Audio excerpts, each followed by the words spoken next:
Hello, everybody, and welcome to arguably the best 2 weeks of racing in the calendar year. It is a fortnight in Daytona. We had the roar this morning, the track's been cleared, and we are ready for 2 hours of racing in the Night Racing League Sports Car Championship, race number 2 of the 2022 Season 4. Everybody, of course, in preparation for the 24 hours that goes next week. And this is the first stop on that calendar as everybody out getting their warm-ups in. We had a great field at Barcelona last week, and we are expecting the same as the championship continues. You're looking at Marcus Fox in the Element Sim Water GT Pro. 2 cars here this weekend as a lot of teams have their full complement here for Daytona. This is Race 1 winner Jori Matjesson in the 185 Lamborghini Arvensis Racing, and his teammate is here today after winning the race. They were still second in the team championship. Tom Voss is here, and we'll have a 2-car Arvensis lineup on the grid today. There is the GT Am winner from Race 1. That's Jaden Manathan Guerin in the Night Racing Gold Lamborghini.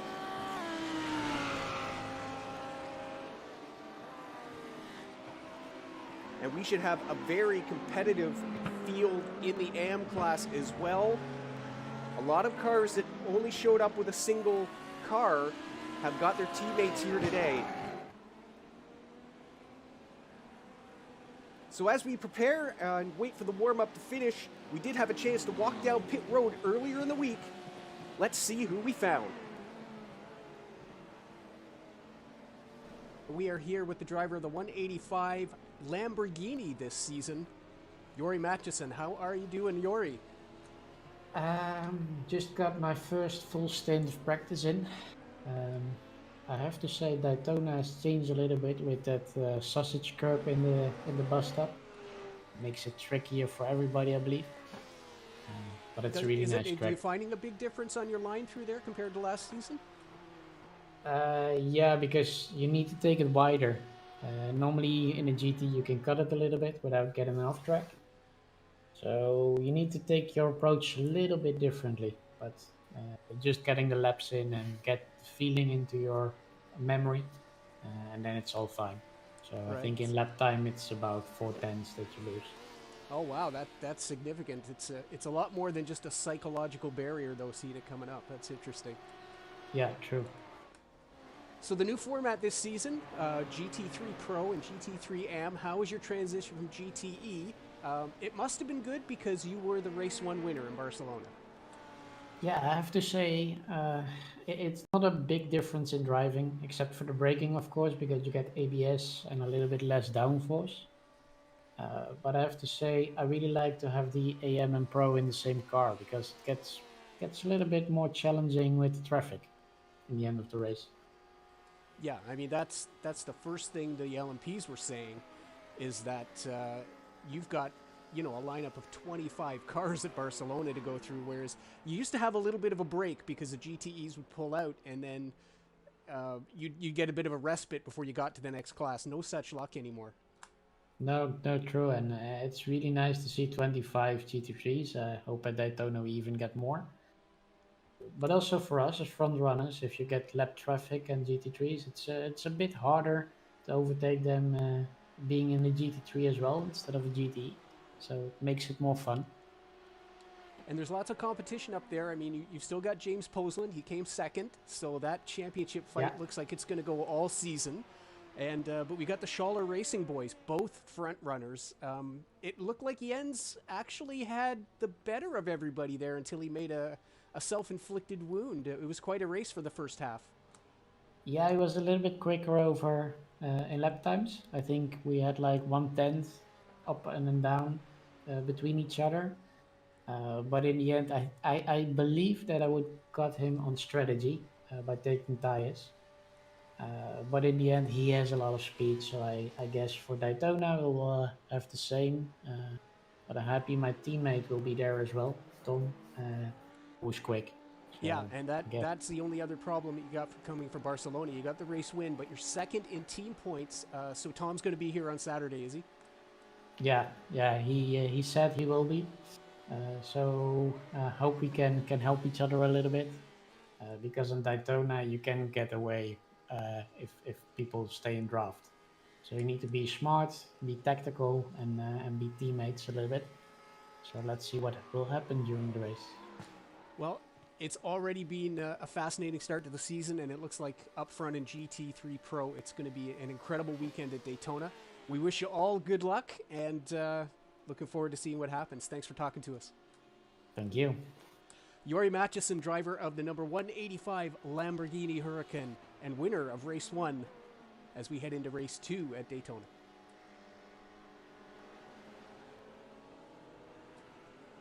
And we are joined now by Night Racing Esports number 94 driver Kevin Hetzel. Kevin, how you doing?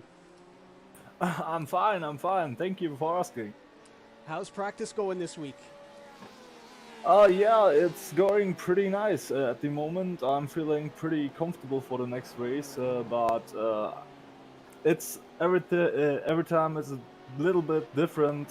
Practice and race is a completely different thing, so we will see how it's going at the race date. And new class for you, new car this year with the Lamborghini and GT Am. But you guys had a very, very good debut, a 1-2 finish for the Gold team. Tell us about Barcelona. Yeah, so I think Barcelona was kind of.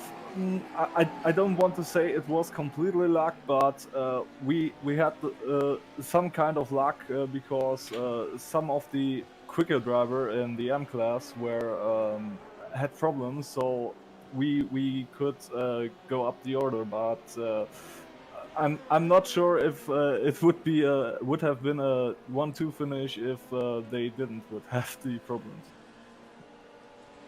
Well, all's well that ends well. It was almost a victory if it weren't for a little bit of gambling you did on the fuel strategy. Yeah, I miscalculated it. To be honest, this was completely my fault, and I'm angry about myself.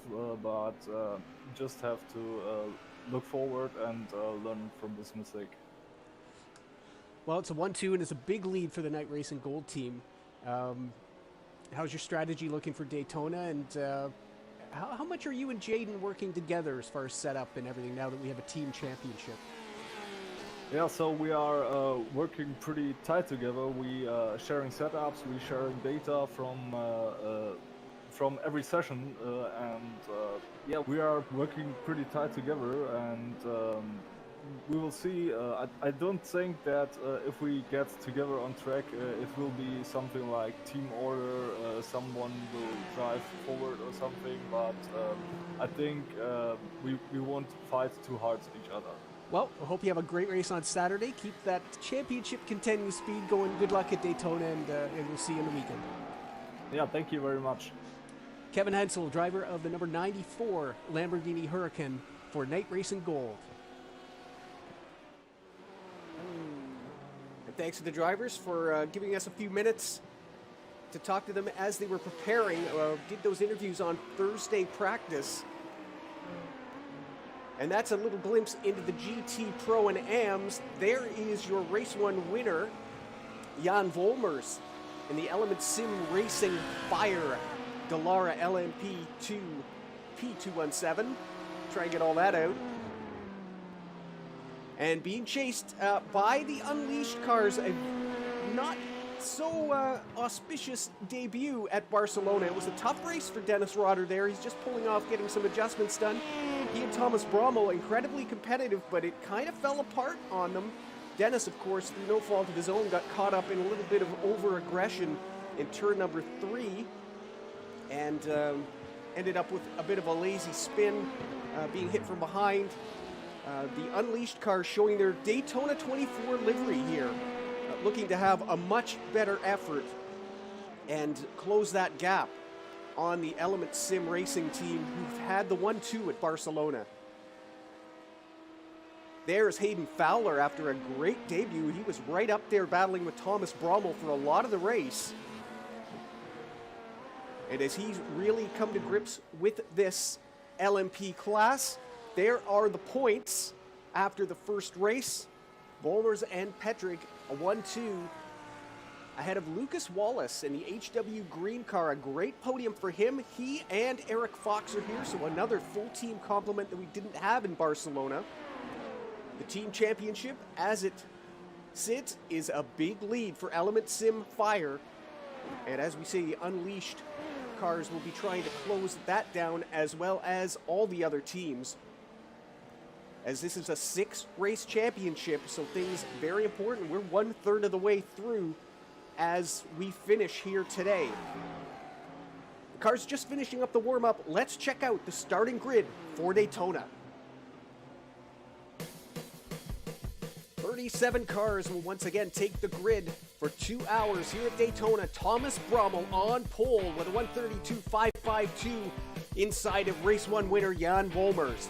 Joey Petrick and Eric Fox make up row number 2, with Jennifer McDonald and Dennis Rotter back in 6th place in row number 3. Hayden Fowler inside his Night Racing Esports teammate Paul Seeley in row 4, with Andreas Schwartz and Jeff Jerome in row number 5. Podium finisher in race 1, Lucas Wallace finds himself on row 6 with Keith Rainey. That's your LMP grid. 12 cars will take the field. Tom Voss is here, and he's put it on pole in GT Pro with 142.978 alongside Jens Wolters in the 24. James Polson and Yori Matchison are at it again in row 2, with Toby Seninger inside the GTM pole sitter Hugo Hebert. Marcus Fox and Jaden Manathan-Garin make up row 5, with Amanda Shalakis alongside Nicholas Scott. Kevin Hensel and Andreas Sakalis in row 7, with Philip Groman and Forrest Ellico making up row number 8. In the 144s, the times get very tight, with Piers Berry alongside Rob Rodriguez Jr., Jacob Wally and Mark Sonnen in behind. Lincoln Russell and Ali Salih as the teammates for Apexology are both here today. Marcel Stroop and Ben Reese line up alongside each other. Dean Ellico and Rick Katz make up the final pairing, with Chris Thompson rounding out the grid in GTM. 37 cars here at Daytona, and we'll get 2 hours of action on the high banks. Race number 2 is next.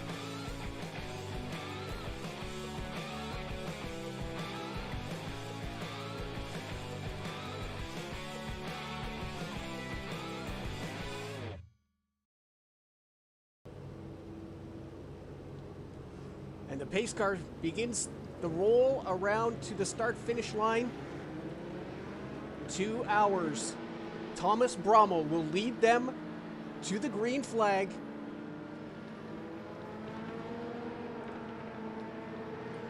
In GT Pro, as they await their 10-second gap, Tom Voss, the pole sitter in GT Pro, Hugo Hebert, you see them there outside of row number 3, is your GTM pole sitter.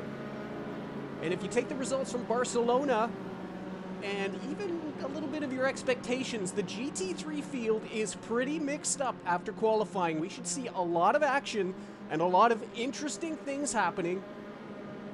Some of the orders surprised me, whether some people just pushed too hard and didn't set their ultimate lap times, but it's very intriguing what's going to happen here today. Nothing more intriguing than Unleashed on pole with Thomas Brommel as they try to hunt down the Element Sim Fire. Eric Fox in his first race is on row number 2. He missed Barcelona. And he also missed the button on his livery, so we'll be talking to him about that. But the LMPs are lined up nicely, and we get set for 2 hours of racing. And you can see Dennis Rotter is not happy at all in row number 3, and he makes a move up front. Everybody through clean, great stuff. In LMP, it's 3 wide in GT Pro as we head into turn 1. Voss on the inside, but it is Jens Wolters in the BMW trying to stick it up front as we head to the International Horseshoe. He takes the lead.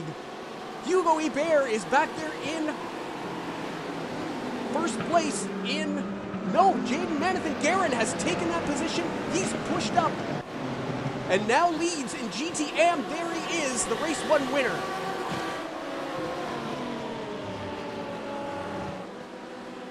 Down through turn 6 and up onto the banking for the first time. Thomas Brommel leads at Daytona.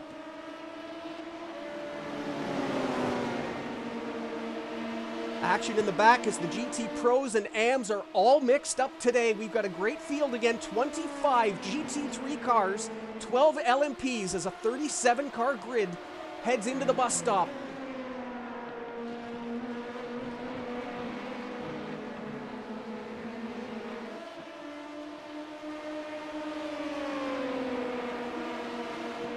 They'll come through NASCAR 3-4 for the first time, and it is going, well, a little bit of a tow now from Volmers.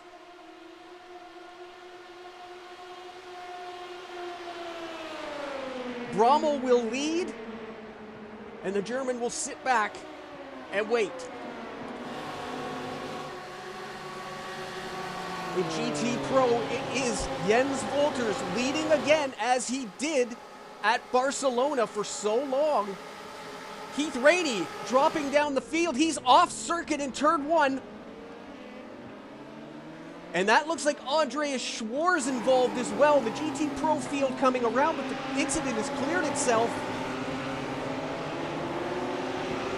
There's your GT AM leader, Jaden Manathan-Garren, and he's got a huge lead. Hugo Hebert is now down 9th in the Crocodile. Running in second, Kevin Hensel, just 2 cars behind.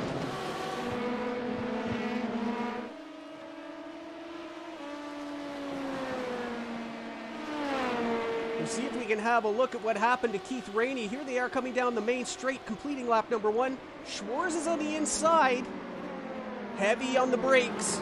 And it looks like, yes, a little tap. Oh, and it looks like maybe Lucas Wallace got a piece of that as well. So a couple of the Night Racing Esports getting together at the end of lap number 1.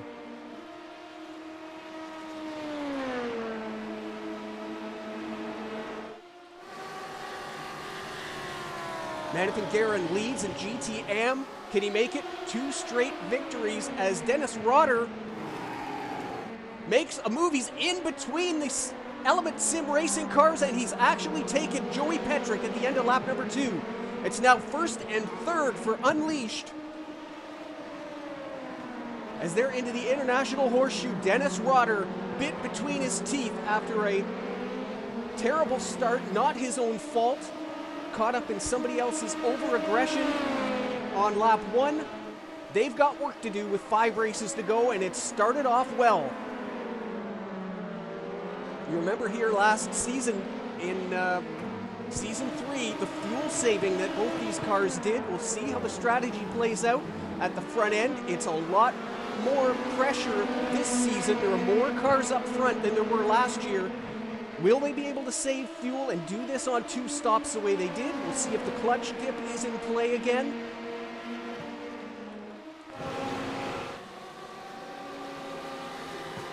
Matchison and Voss up together, hunting down the 24 BMW of Jens Wolters and GT Pro.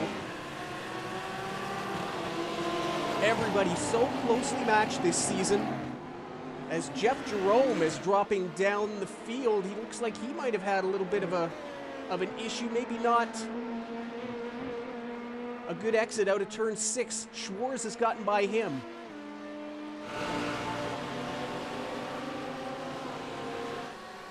James Posland, you see there running 4th in GT Pro. And behind him, Andreas Sakalas, one of the GT Pro championship contenders last year. Andreas missed the first race, but he's here today. The Edur racing team, Mantis Shalek is his teammate, running in 7th.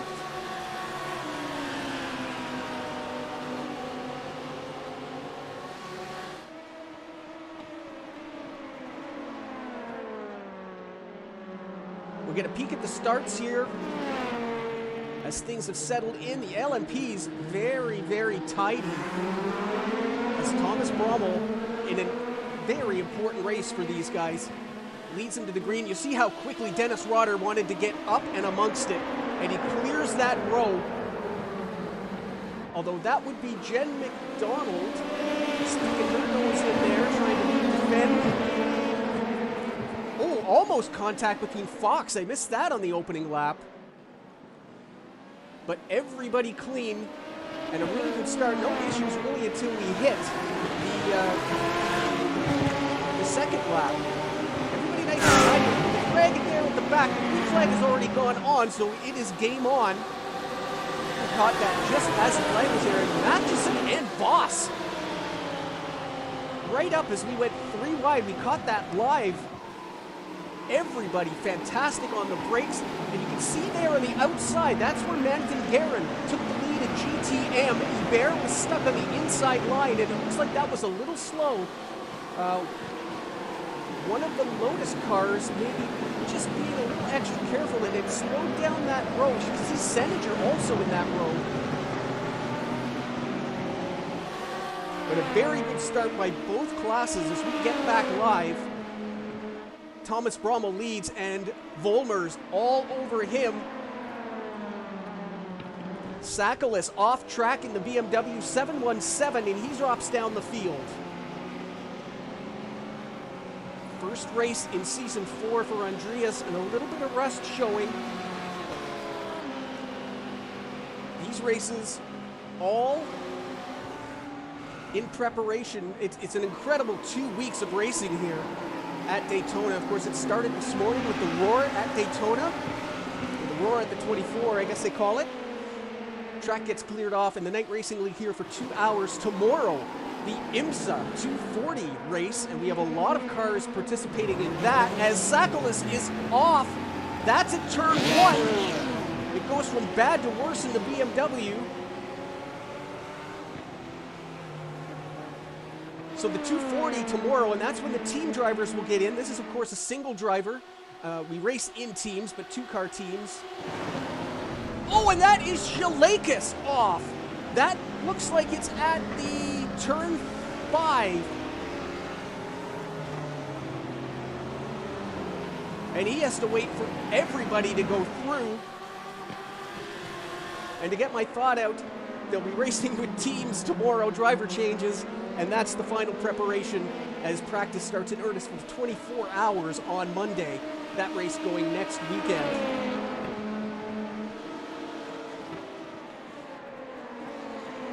Something weird on the timing screen at the front. Philip Roman has towed to the pits. You can see his name in red. That's put him ahead of the GT Pros, so that's a mistake. He's not actually first. We've not seen what happened to Philip. But that will sort itself out as the leaders come by here in a few seconds. A 5-car breakaway in GT3. Jens Wolters down to James Posland. The top 4 in Pro and the leader in GTM. And Groman now finds his way back. I'm not sure what happened to the Element Sim car, but he is in pit road. 10 minutes down already. So we're watching this 5-car breakaway in GT3, and it's not far back to Seninger either. Same recipe up front in LMP as 1 second covers the top 5, and we have a move on the outside for the lead.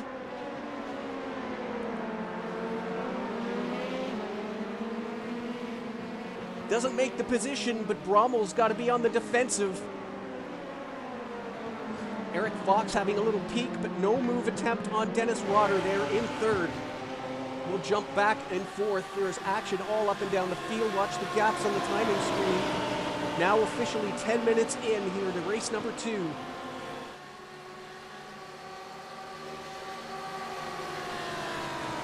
Hello to everybody watching on YouTube, whether it's live or on delay.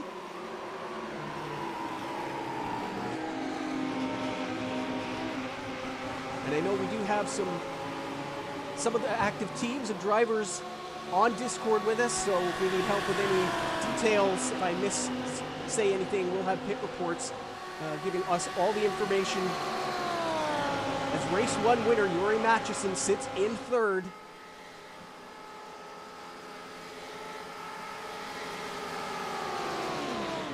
And a shout out has to go to Yuri. This is a very competitive series, but one of the things the Night Racing League was formed for was to create a place where drivers could train with a level of driving standard that you cannot find in mid to lower splits official races. And, oh, and a big hit. That is Hayden Fowler. The 28 car is off at the bus stop, and that was a massive hit. The front of the car badly damaged. And one of the sister AM cars is off. That is Dean Ellico. As the LMPs have caught the back end of GT3, you can see Eric Fox, while Hayden was having his off, has made that pass. He's up to third place ahead of Dennis Rotter, and it is Action Central up at the front.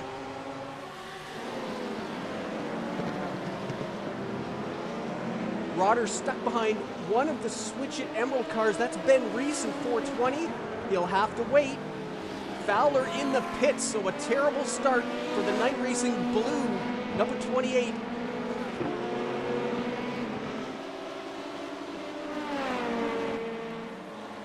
We'll see if he had any help. There's nobody around. He's cooked. Has he cooked or has? Yes, the sausage curb has claimed its first victim, and he's straight in with the front end of that car.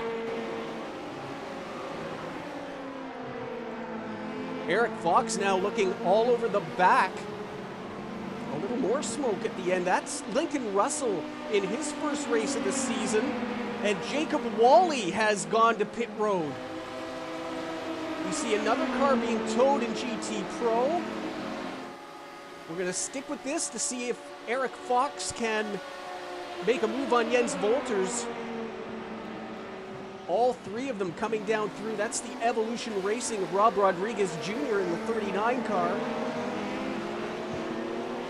Timing screen, Wally being towed. Let's see what happened to the GTM champion from last season. He's right behind Rodriguez. No contact there. He gets a good run, but loses the back end, and that is a hard hit on the side of the car. And an instant tow for the 827. Tough start for Wally.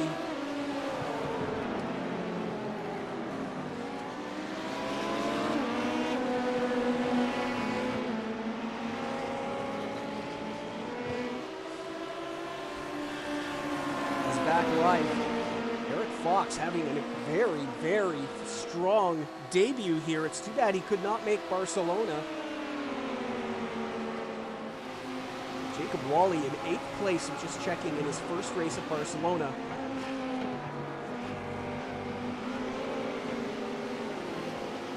A little bit of a gap up front. It's side by side for the lead. Volmers tucks back in, but Brommel under pressure.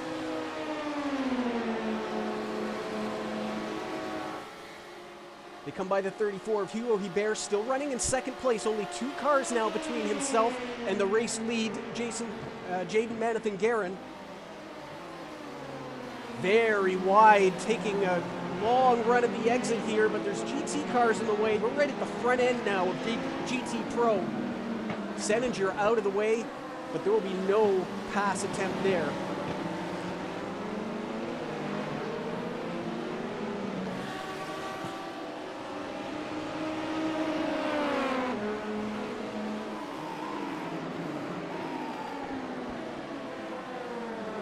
Rainey has gone to the pits, and we're hearing there was some action there as well. He may have had some damage from that first incident with Andreas Schwarz. Not too much, but he's apparently hit the wall, and that car has gone into pit road for repairs. We've missed that one. So 2 of the KRE cars, one blue, one black, on pit road. Fowler with major damage. Rainey getting tires and full service, see if we can get that car fixed. Doesn't look like there was too much damage. Rommel continues to lead, and now they've got a little bit of a gap. Traffic putting a little bit of a gap, 1 second between Volmers and Fox.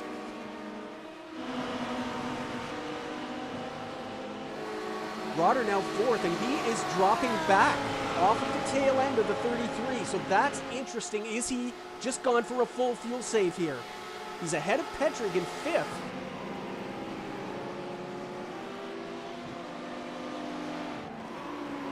So we check back in at the front end of GT Pro. Leaders coming through in LMP. And that is a new dynamic this season. We said in the driver interviews, we were mentioning how it used to be, you'd have your opening laps to get everybody settled out. Then you get the GT3 crowd, which is usually about 10 or 11 cars. And then you'd have another gap before you reach the back of the GTE field. There is no such luxury this year. 25 cars, all same spec. And we look at these 5 cars in a row. Those are the race leaders. You can't just be barging your way through the race leaders. So it is P's and Q's and strategic passing to get through this field. It is far more difficult than it was last year. And the drivers love it. You heard Yori saying in his interview how much he loves having both GT classes in the same spec of car. It's a lot more challenging. The two Arvensis cars together, that's Paul Seeley coming down. Watching that yellow line discussed in the drivers' meeting, 4 wheels under that yellow line is protestable. If you're passed, you can report that. If you're passing below the yellow line, it encourages unsafe rejoins, and it would be a 30-second time penalty. Seeley was safe there. He only had 2 under, because I think he guessed the wrong side on one of those Arvensis cars. But no harm, no foul. And they continue on here as Volmers starts to pull away a little bit. You see in behind there, maybe Posland is not liking that gap, pulling away and saying, you know what, let's get all the pro cars together and you can deal with the M class yourself.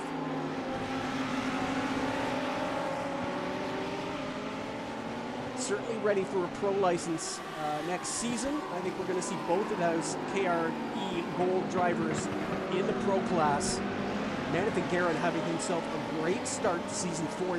He's never really been a regular in the league, but that's changed for this season with the new format.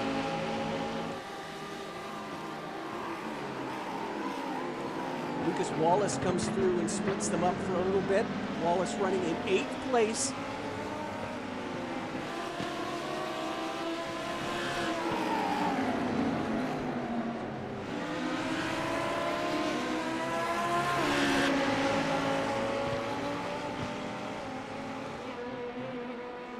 Up front as we clear the bus stop, Volmers once again right in the tow. It's a 2-second gap from Fox to Rotter, and he's got Pedrick right on him, so it's Unleashed leading Element Sim Racing on 2 counts, separated by an HW green.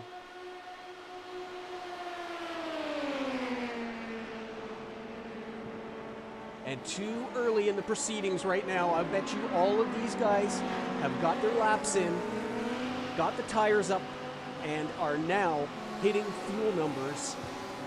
I would be very, very surprised if any of these top 5 drivers are planning a 3-stop schedule. We saw it work in Season 3. The 2-stop is the way to go if you've got the pace to be up front. We may see some of the other drivers try to keep their track position up and do the splash and go at the end. We'll know once we see the first round of pit stops. You can see in the background there, Posland has now cleared Manathan Garrett. That is not a race for position, as up front, Arventis side by side.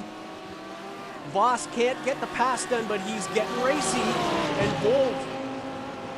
Volter's now coming under a little pressure, and you see a little bit of a block there, running the defensive line. I say block, it wasn't a block. He's running the defensive line. Don't want to start any controversy this early in the proceedings. The Lamborghini's certainly all over the back of that BMW now. And we'll see how long it takes Posland to close that gap. It's only 1.2 seconds. It's not like Manathan Garrett was holding it up. But with the clear track now, we'll see if he can make this a 4-car breakaway in pro. And now with just Seninger, there you see Seninger coming off the banking, an LMP car, and then Hugo Ibert. He's running in 2nd place, and the gap is 6 seconds up to Manathan Garrett. So if these pros break away and maybe he loses that draft, we'll see if Hugo Ibert can make any headway on that gap in GTM. Hebert with a 2-second advantage over the third place car of Kevin Hensel.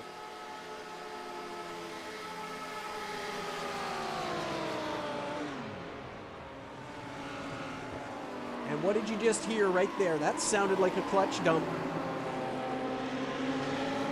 Who's up in front of them? That's is that Jeff Jerome, or is that it is Jeff Jerome.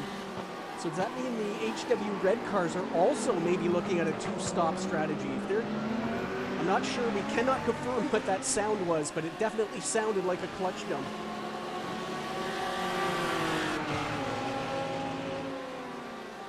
Maybe it was one of the GT cars. That's also possible. Sakalis dropping down the field again. He's had a rough start to this race. Led most of Season 3 in GTE Pro last year. Unfortunately, this race won at Barcelona, and I'm trying to think if we saw him at any of the practices this week. But a bit of a tough go here for him. He's now dropped to the back of GT Pro, other than Wally, who is still in the pits, and we're not sure that car can be fixed. Roman as well, still in the pits in the 912. There's another thing brought up in the drivers' meeting today about how many cars disconnected, and we went over the rules again. You don't get points if you disconnect. So getting a car fixed, no matter what, is important. This is an endurance series, so we'll see how many of those cars. Rainey is still in the pits as well, and we are told that car cannot be fixed. He's been in twice, you can see from his pit counter. Cannot get the meatball flag cleared, and the car is not driving right, so he's going to have to keep that car on pit road, try to get it fixed, but I think from what we're hearing from pit road is that the 6 car might be done already. He has been in and out a few times. You can see he's 4 laps off the pace. He's completed 10. But that car in the pit road now. The front of GT Pro is just fantastic. And Bosley is closing that gap. You can see he's getting noticeably closer, and Maneth and Guerin starting to fade back. So we are going to have a 4-car, 3 manufacturer breakaway in GT Pro, as Rob Rodriguez Jr. has towed to the pits. What's happened to the 39 car? It's coming out of turn 2. Oh dear. Hard into the horseshoe wall, and very quickly from pit road, brake failure. His brakes have disconnected, and he went full throttle into that tire wall.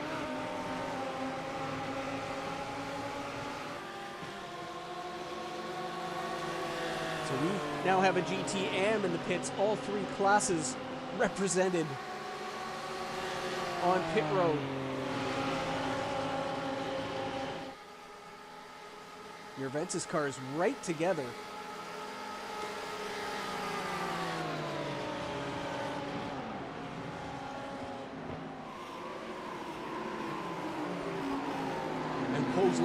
On the back end now.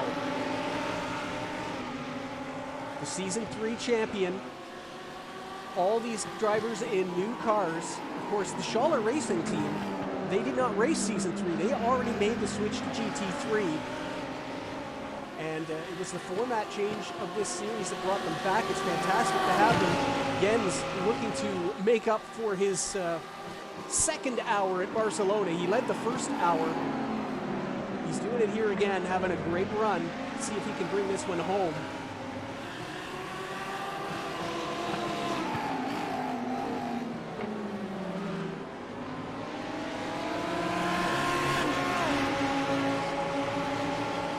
And Lucas Wallace, what's happened to Lucas Wallace?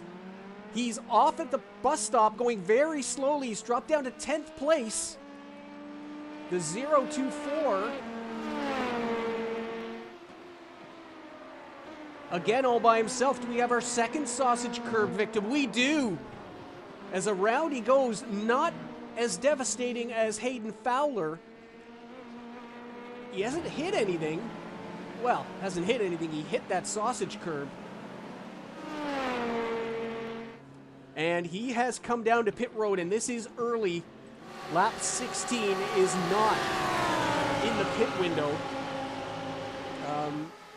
It's going to have to be a quick strategy change. He'll have to use the first stint as his short one and see if he can still do this on 2 more stops.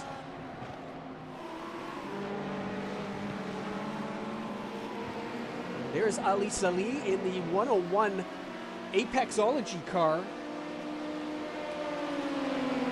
Ali with a 3rd place finish in Barcelona, looking to get himself another podium. Down the order here today, though.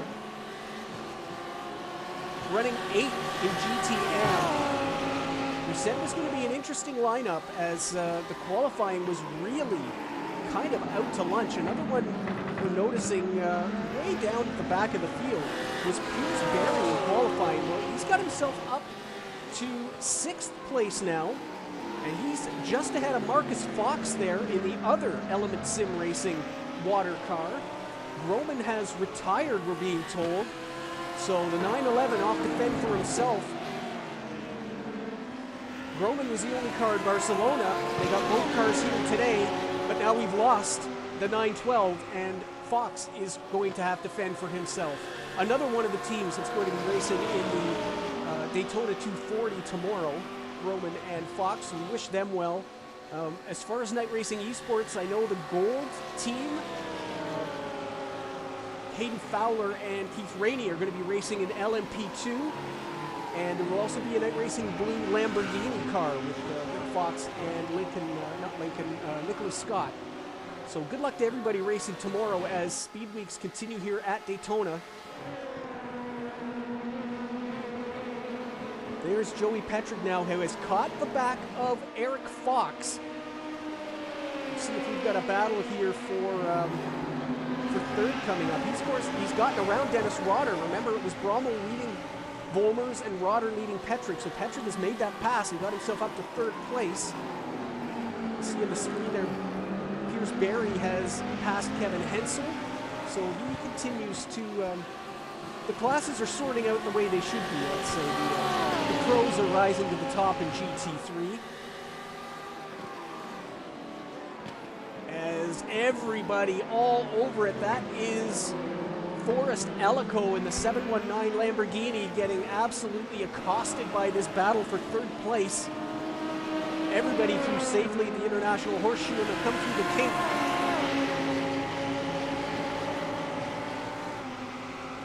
Run a hypothesis here. So look at the front.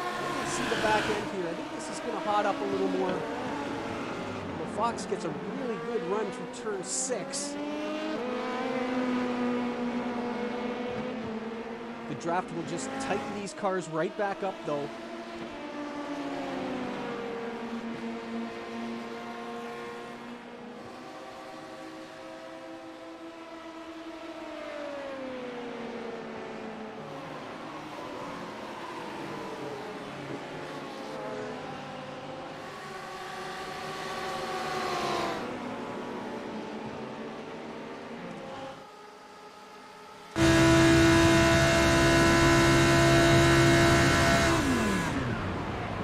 And that's what I wanted to hear.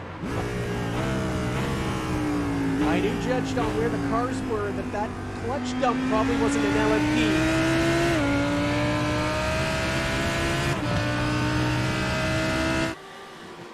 So the Arventus cars, at least that was Yori Matchison in the 185. They are saving fuel. He's in the draft, he's in the tow, and working to keep that car as light as possible at the end of this race.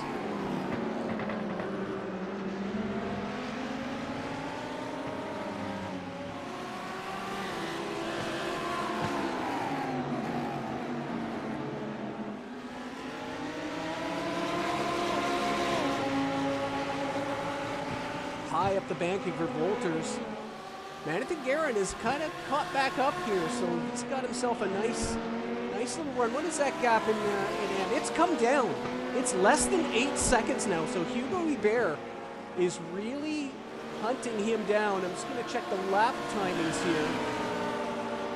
Hubert's best lap, a 144.1, compared to Manathan Guerin's best lap is 143.9.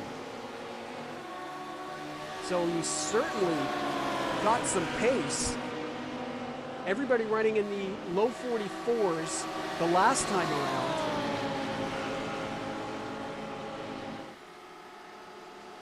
And now with only Seninger between them, we'll watch that gap closely in GTM. And again, everybody coasting down into turn number 1. This is Pedrick coming through in the 97, the third place car. And he's really pulled a gap now. You can see how far back Dennis Rotter has dropped.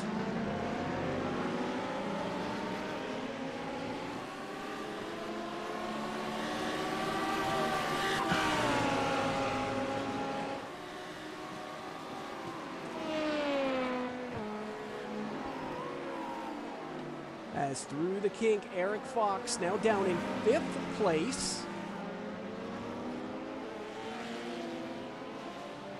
When did Eric Fox drop behind Dennis Rotter? Ooh, and he's very, very slidey there as he used his tires up. Up front, it's side by side. And Volmers going for the lead down the back straightaway into the bus stop. 32 up front.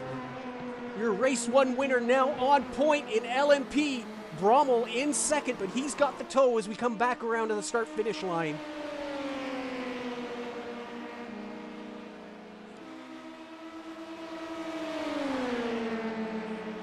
Ooh, and he gets a great run. Side by side, I saw a GT car. That is Chris Thompson in the 66. Well down out of the way, and Brommel will retake the lead.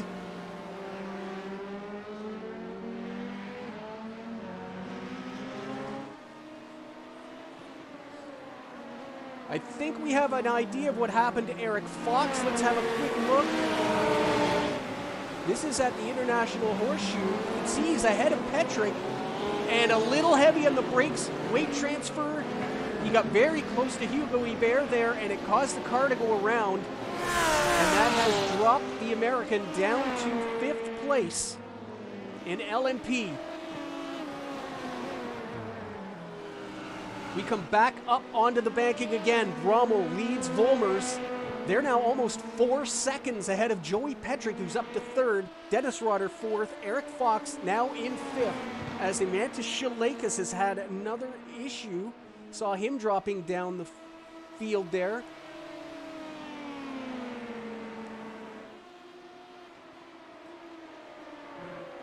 No pass there.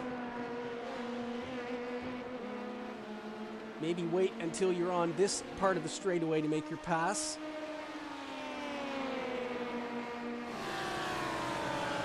Up front in GT Pro, more clutch dumping by the Arvensis cars.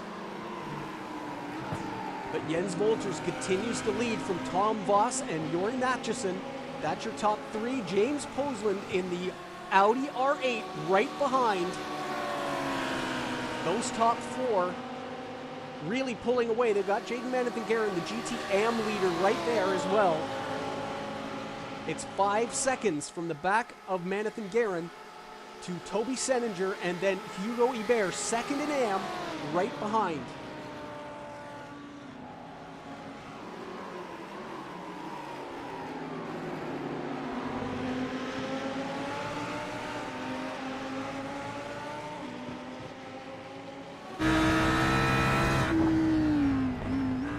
On board with James Posland in the Audi.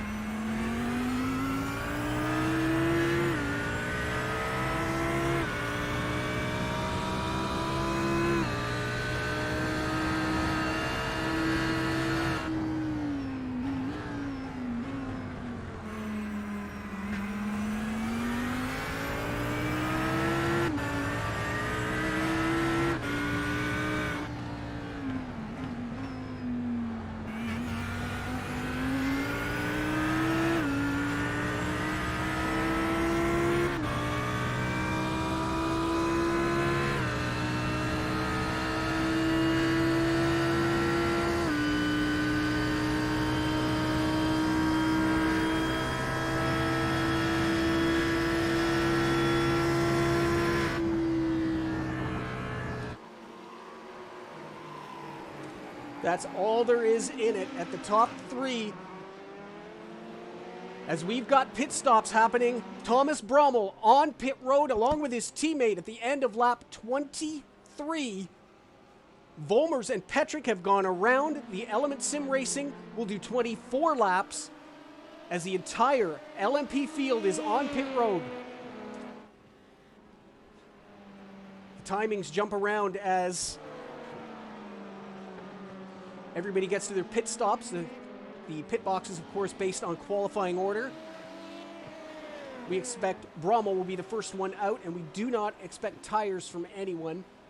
Brommel now stopped 31 seconds. There he goes. That's a full fill for the number 4 car. Next out is his teammate Rotter. Then Fox, so we're all in order. And then McDonald, who looks like she's closed up a little gap there.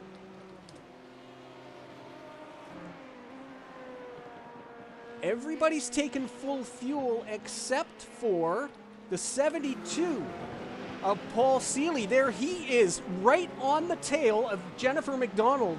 So that gap, which was almost 10 seconds before the pit stops, is closed right down. And Seeley puts himself on the back end of this second group of cars. I'm trying to find out where that line is. There's not really a line. Fox, McDonald, and Seeley right together. Pedrig on pit road, and Volmers has gone around again. Outstanding mileage by the 32 car, especially considering he was racing up front, but the 32 is going around for a 25th lap. And based on testing and everything we'd seen coming up, that is a surprise.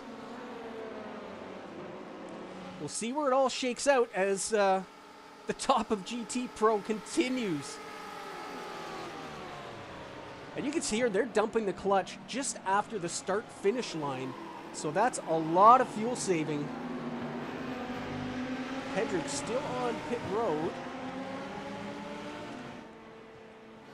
33 seconds. So full fuel for the 97. And it has to be if you're doing this race on 2 stops. You've got to get every single liter you can in there.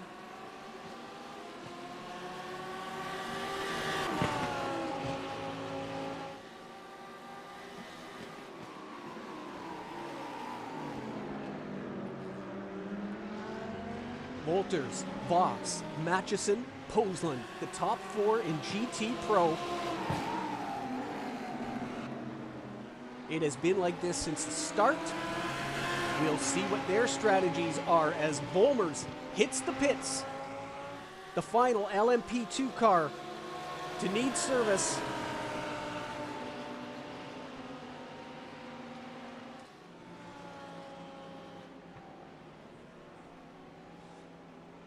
And he locks it up there. We do not expect tire changes on the LMPs. We'll see how that plays out as well. No one has taken tires other than Lucas Wallace, who had that spin at the bus stop. And yeah, he was on pit road for 1 minute 19. And may have been some damage as well. He hit that sausage curb pretty good. As the 24 car hits pit road, the first of GT Pro, that will momentarily promote Tom Voss to the lead. We'll see if they come by the next lap.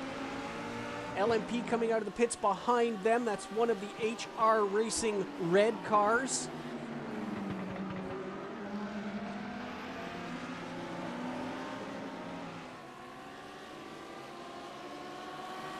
No, that was Volmers. My mistake.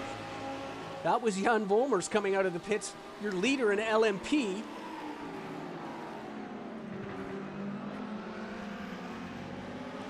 And as they cycle through, he does have the lead. Thomas Brommel just behind in the 4 car.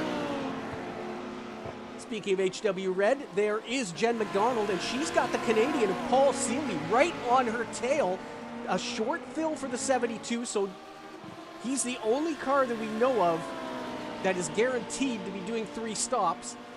I'm going to guess everybody who came in after lap 23 is probably also on the splash and go strategy, but Seeley maybe is evening out those stops. Everybody stopped for around 32 seconds. Seeley, 26.8 seconds. That'll give him the added advantage of being lighter through this stint. Maybe a little less as he moves up on the timing screen. Seeley has made the pass as they come out of NASCAR 2. And the 72 up to 6th place in LMP. And it's all happening up front. Brommel retakes the lead down into turn 1, but he pushes very wide. Volmer says, thank you very much, I'll have some of that, and back to the front. There is Petrick in behind, and just saw a glimpse of Rotter coming out of turn number 2 as that camera started to pan. Action everywhere here.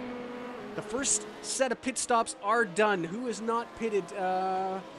From 3rd, 4th, and 5th in GTM have not pitted, so we have some cars out of position. Hebert has been down pit road. He is serviced. Ellico, Mark Sonnen has also been serviced. Marcel Struff. So we'll just wait for 4 more cars as Scott and Russell and everybody is in on pit road now. There's the Apexology car. Chris Thompson. There is the Stricken 39 car of Rob Rodriguez. Piers Barry coming out of the pits. As there is Tom Voss. He and Masterson clutch dumping for most of that first stint. The only 2 cars to not come down in GT3 now. Both Arventus cars have stretched this first stint. And Matheson 52.5 seconds ahead of Jens Wolters in the 24 car. As Eric Fox shoots the gap, we'll see if they're coming down this time. Looks like it, both hugging the yellow line, and at the end of lap 24, Arventus hits pit road simultaneously, taking 2 separate lines. Matchison really, we'll see if he has to stay there for 40 seconds, but he really maximized that pit entry. Was that a little rewind? Did he overshoot? Oh, and Voss. What's happened to Tom Voss? He hasn't actually stopped. Did he miss his pit box? It says he's been stopped for 5.2 seconds. Matchison is definitely there. We've got our first call out. If anybody watching knows what happened there, I think Tom Voss missed his pit box. What a tragedy. And now he's towed. What on earth?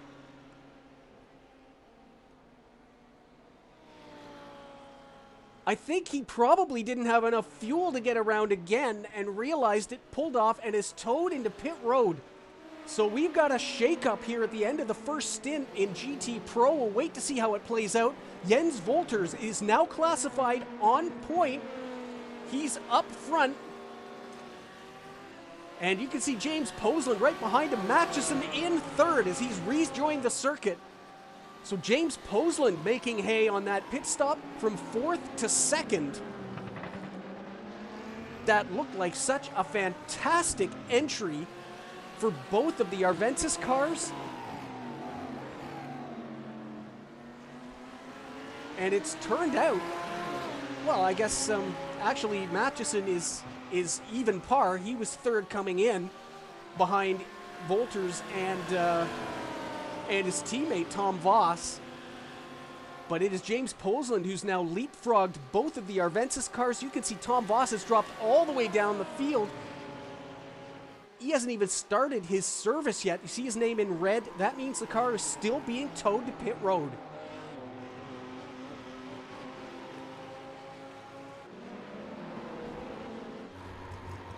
Oh, and the 911 is off. And that is Marcus Fox.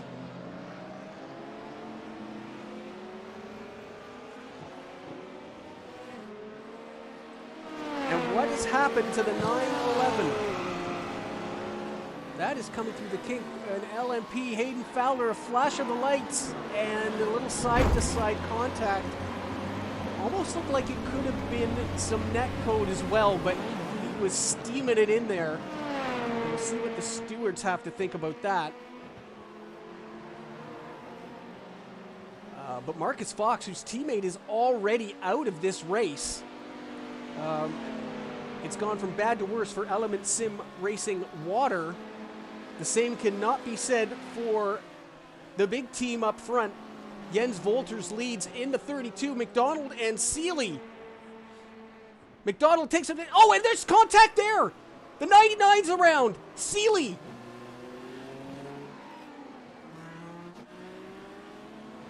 They were side by side, McDonald on the top, and as they came down to the braking point for turn 1, there was contact.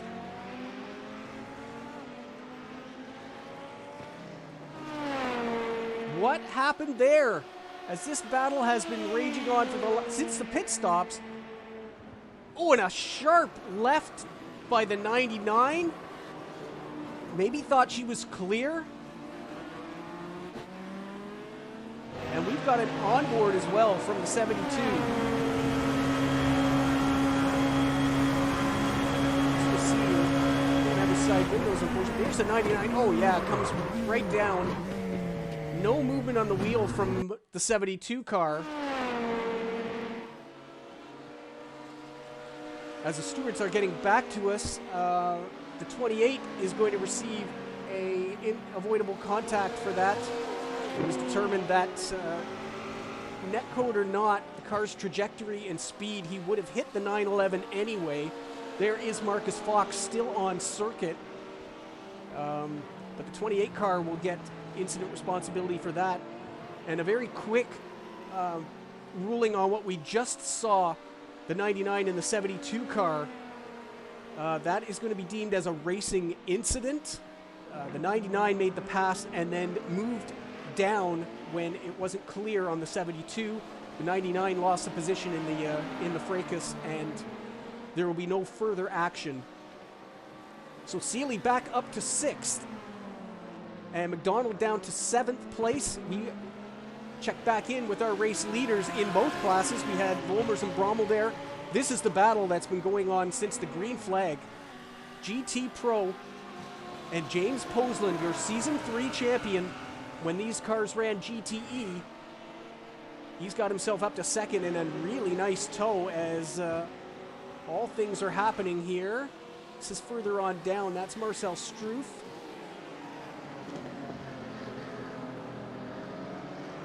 And he's got Fox in behind him. Fox is a pro car. I wonder how much damage has been done. That was a fairly heavy hit onto the back end of that Porsche. As Volmers comes by, the LMP leader past the GT Pro leader to see if James has got... He's starting to look like he wants to get out of the middle of this sandwich. It was... I mean, it was a 2nd place in Barcelona.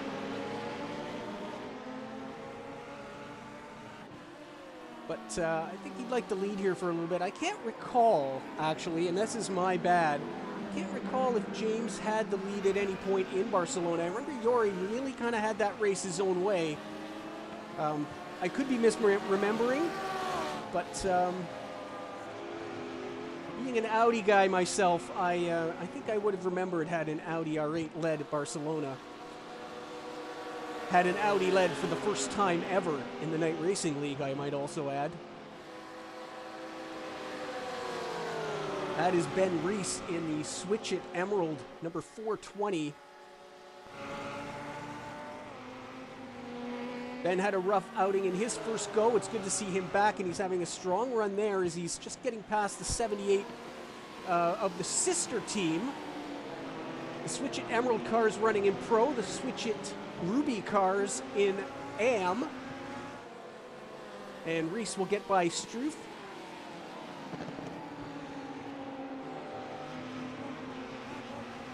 Ben is running in 8th place at the moment in GT Pro.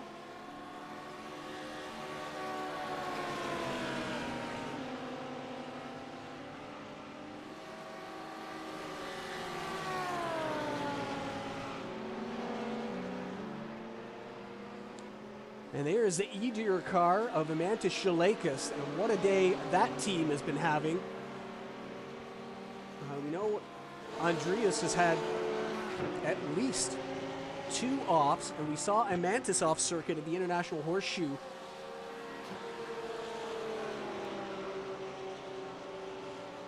But sticking with it and running in 9th, that is one of the MSH cars. That is Mark Sonnen. MSH Racing, and he's off at the bus stop. Just getting it going as the switch-it cars we were just talking about come through.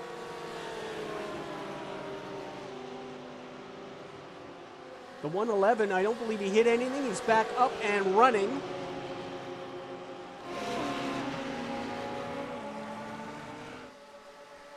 As they all come down, and that is well, it's a pass on track anyway. Ooh, Mark's going to keep it inside there.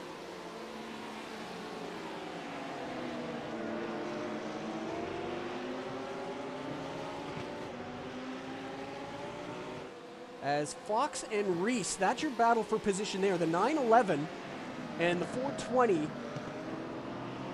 are racing for position, as are Mark Sonnen and Rick Katz. First time we've seen him today in the night racing white Lamborghini. So 2 battles here separated by each other. See what happened to Mark Sonnen there at the bus stop. All by himself. He's running just in front of Amantis Shalakas, I believe that is, and just too much speed. Had nothing to do with that sausage curve, and one of the Apexology cars doing a last-minute avoidance. So just a little too hot, and the back end of that 911 came around.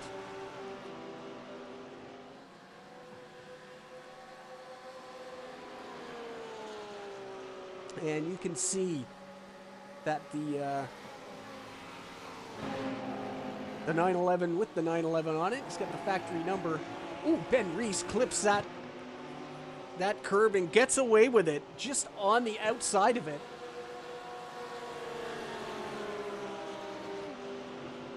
Hayden Fowler is back on track, just looking down there now. Rainey, we know, is out. Fowler is 5 laps off the pace. So after a great run at Barcelona, before he had a little incident, not his own fault, the day not going so well for the 28 car, as that is Sonnen again, and he's been clipped. He was on the inside there of Fox. And there was definitely contact there. So for the second time in 2 laps, the MSH Porsche has gone around. Shalakas will come, sorry, that's Sakalas will come through. And what happened there is we've got two battles going on at the same time. And he's, again, way too hot. And that's caught Marcus Fox on the front end of his car, and what that has done as we rejoin the action, Ben Reese now has made that pass, so the 420 now ahead of the 911 and up to 7th place.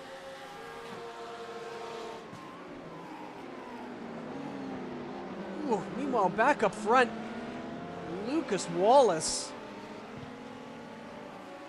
looked like he was right on the limit of adhesion there. Wallace is in 10th place, running a lap off the pace. That is Jennifer McDonald as coming through. Oh, this is really... I mean, traffic gives and traffic takes away, but this has really gotten in between this battle up front. GT Pro and Matchison now. You saw him even coming back on McDonald as she's got a lap car in front of her, trying not to interfere with this GT Pro battle. And Matchison saying, can we just please get on with it? The LMPs are through.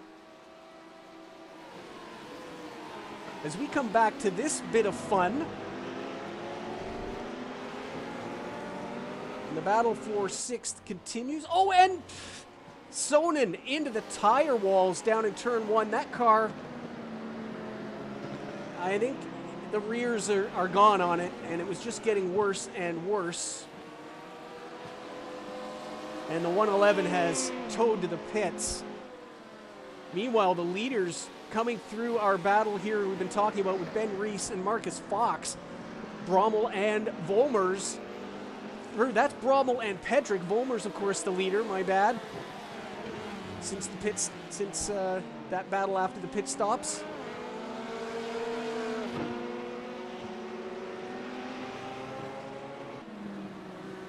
Oh, and Wallace. Again at the International Horseshoe, we saw him barely holding on last time he came through there when he was at the GT Pro Leaders. This time by himself in the 024. Keeps it on the tarmac. And that is that Voss back on track? It is. So the Arvensis car back on circuit. Great to see. But he is running in 10th place now in GT Pro. And that would be the last car circulating. He's got to make up 23 seconds before he can catch Andreas Sakalis. That would be his next car in position. So from the front end of the grid, a very unfortunate situation in the pits. And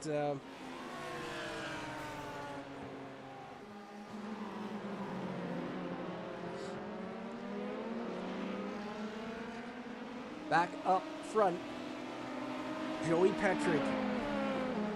This now the closest battle in LMP after everything was nose to tail for the first stint and a little bit.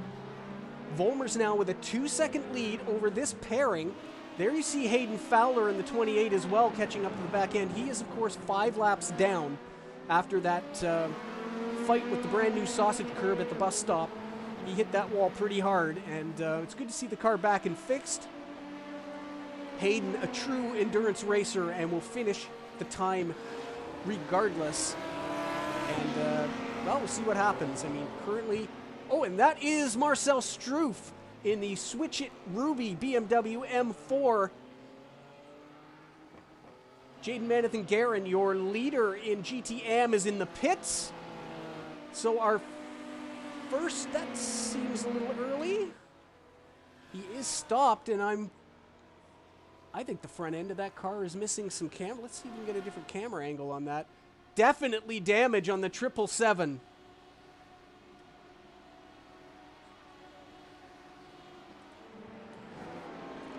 So big development. The race 1 winner has crashed. And we have missed it, unfortunately. I'm sorry we do not have a replay of that. But major developments in GTM. We check back in with the GT Pro leaders. This is going to promote Hugo Ibert up to the lead in GTM. There is Hugo.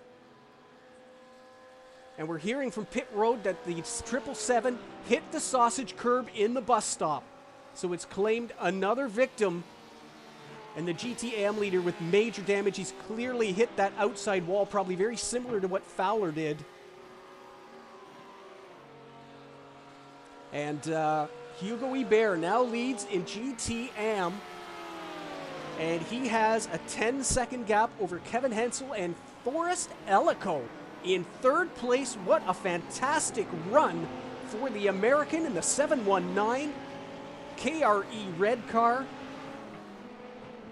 Lincoln Russell is 4th. Nicholas Scott in 5th. We'll see how long it takes to get the 777 back out on track. You can see the name is now yellow, which means the tow. Well, he didn't tow anyway. He drove back to the pits.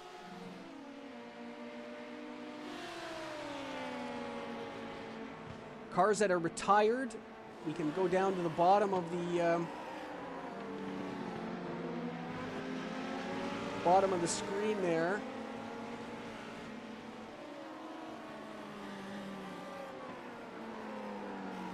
Philip Groman, Jacob Wally, Keith Rainey, Rob Rodriguez Jr. with the brake failure. Dean Ellico is in the pits. Is he retired? I don't think Dean is retired.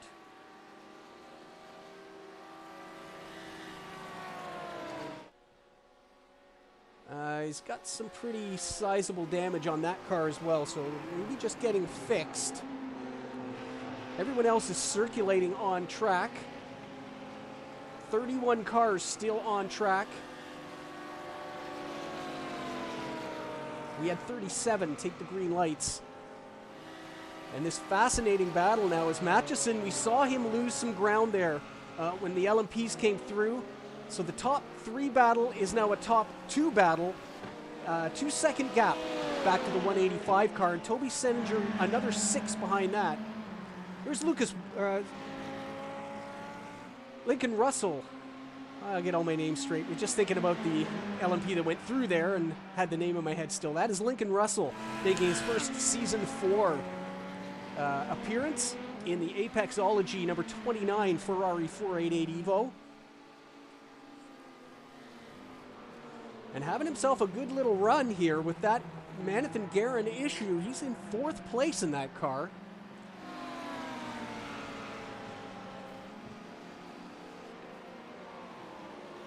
And with both cars circulating, it was a podium for his teammate at Barcelona. Not such lofty goals here today as the 101 car, Elisa Lee, is running the last car circulating on track. And 3 laps off the lead, so something's happened to the 101. But points are points, and if you're circulating, you're going to get them. And this is a 6-race championship.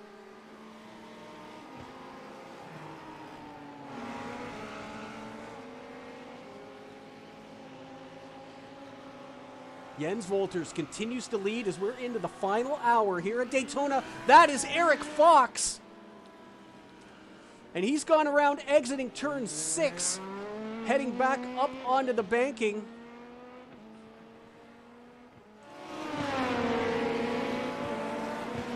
He's got a GT3 in front of him. I think he's just overcooked it. Too much weight on the front axle. A good job of avoidance there. And those rear tires take more of a beating. If they're starting to let you down, lightening them up and getting them going again is not going to help. The LMP car's very sensitive to overheating tires. And usually takes a couple of corners to get them back. But the one thing you won't get back is the rubber you burn off while you do that. As we said earlier in the broadcast, we didn't expect any of the LMPs to change tires. So, we'll see what happens there. Here's a 99 of the sister team, HW Racing Red. Jennifer McDonald now is 9 seconds behind the 72 of Paul Seeley, who we know is going to have to pit earlier. The only car, yes, I'm just checking all my pit times. The 72, the only car to short Phil on that first stop. So we'll see when he comes down pit road, currently running in 6th place. As the leaders come by the leaders, Brommel just starting to lose touch with Jan Volmers. Maybe just a little bit. 1.6 is the largest gap we've seen up till now. As Andreas Schwarz comes barreling through into turn 3. There's so much room to pass here, and you have the banking and the tri-oval, and you get such a great toe. It's really so different when you get onto the infield, and really turn 3 is the best place to pass if you're an LMP car. You get that great run coming off turn 2. You just jink it to the right, and it's the easiest place to go down through. As you can see, Volmer's doing that right now to the GT Pro leaders. Oh, a contact there! Posland, a little bit of contact with Wolters. I don't see any real damage, but it was very close to the wheels. Dennis Rotter has spun. Paul Seeley has hit the pits, as we were talking about earlier. Dennis Rotter has taken a little lazy spin by himself.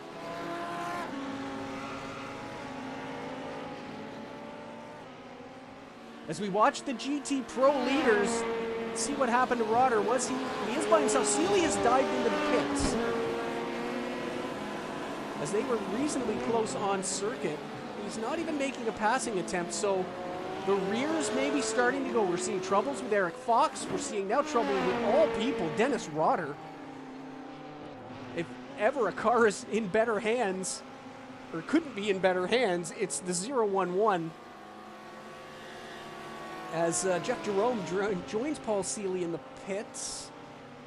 Another short stop. Seeley is out of the pit box, 26.9, so another short fill, no tires for the 72. He's going to have to pay the piper later with a longer final stop, but we'll see where this all cycles through. He's the only driver doing it. Everybody else is either trying to make it on 2 stops or will do a splash and go at the end. This is your GT Pro battle, and it looks like Poseland has had enough. They had a little contact last time around through this very corner. Rotter has come to the pits. That's early. He's not got a drive-through, has he? He has stopped in pit road. So maybe he's changed his strategy. I'm very interested to see. He's just got to his pit box. We're going to watch that pit time to see if he's going to split his final 2 stops and maybe take tires for this final hour.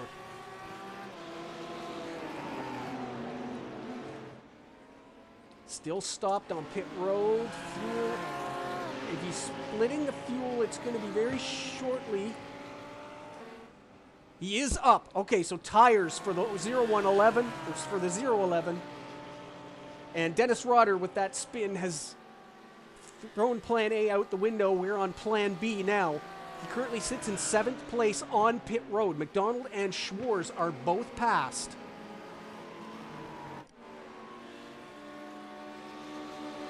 Seeley also gets passed as Rotter is on the move, but the 72 car, with his 2nd stop complete, is in 7th place ahead of the German. Fox and Reese together. You can see Ben Reese is on pit road in the 420. Marcus Fox has retaken that position. Tom Voss will come through as well. Rotter back on circuit with his teammate in the rearview mirror. And I'm sure he'll give a little bit of a tow to Thomas and then let him go to continue on with that battle. There is Seeley in the 72 car. He's having himself a good little race here. Qualified in 8th place. He's got it up 1 position in 7th, but there's more coming. His real race is against the 99 of Jen McDonald up in 5th. They're on different strategies, but very, very close on track. And now Dennis Rotter, with his problems, has dropped in behind. And based on 51 minutes left, 52 when he left pit road, we know Dennis is going to have to come down pit road again. So they're actually on very similar strategies as well. The big difference, of course, is that Rotter has fresh tires on that car now.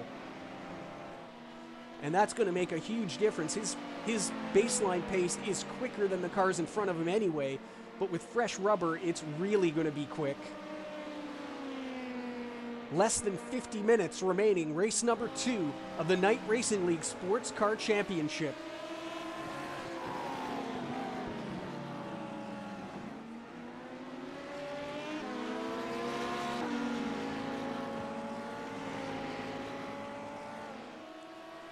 As we watch Jennifer McDonald, there's the 99, there's Eric Fox running in 4th. He comes through the GT Pro leaders.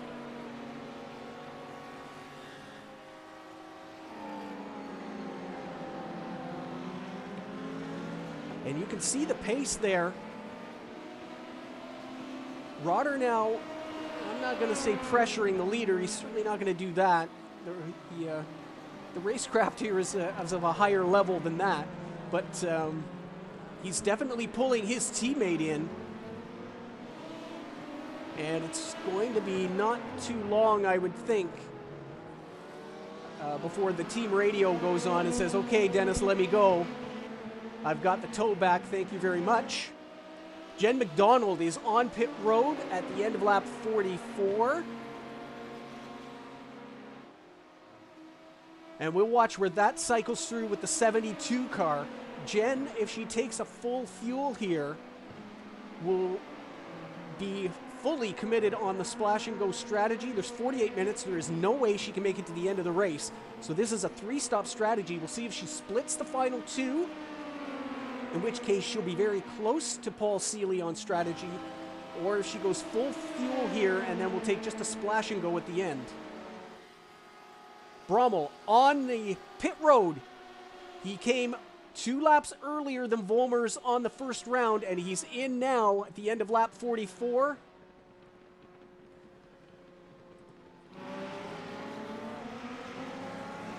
Volmers and Rotter will go around. There is McDonald coming out of the pits. And she is behind Rotter. We just saw in front there. Seeley is in front of all of them. And what's that gap? It's about 8 seconds up to Paul Seeley from here.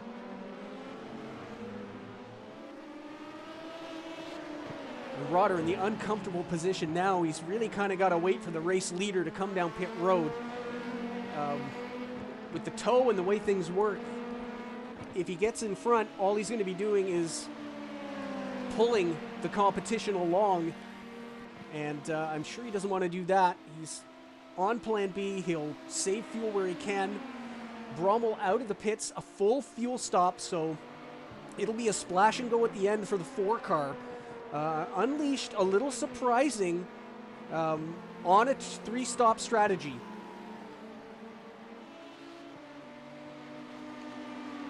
And we think for sure the Element Sim Racing cars are on a 2-stop strategy.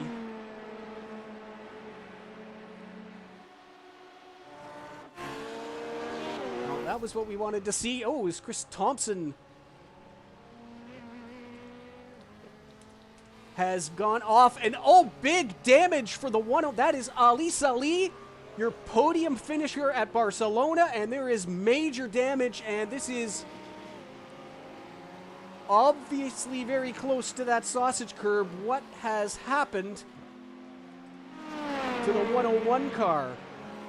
There is Thompson, there's Salih. They're not close enough.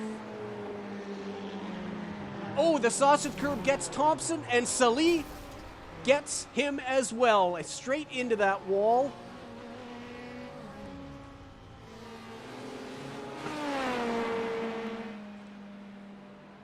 And the 101 has gone around. That was a very big hit to not come into the pits, but he is out there running. Thompson is as well. So we got some damaged cars limping around. Up front, the GT Pro leaders have just come by that stricken Ferrari. Fox and Schwarz are in the pits, so we're going to get the LMP cars cycling through. We'll watch this battle. Volters continues to lead. Matchison now 3.5 seconds back. He has not been able to recover the ground lost when he was passed by the 024 car down at the International Horseshoe. That was about 20 minutes ago. And these two with the tow have managed to keep themselves nose to tail. Matchison running on his own, 3.5 seconds back down the road.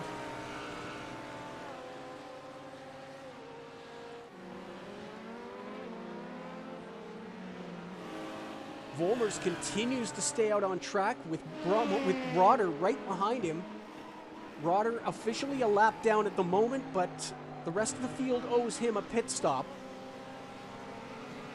Other than the cars behind him, of course. Seeley in front. That gap is now 3 seconds. We hear the Canadian had a little bit of an issue in turn 5. Didn't actually go off track, but lost a few seconds with as the tires are starting to give everybody a little bit of problem. But Seeley is still in 5th place, Rotter 6th, and McDonald 5 seconds behind him in 7th. So with 2 stops in the books, the 72 car does have an advantage over the 99.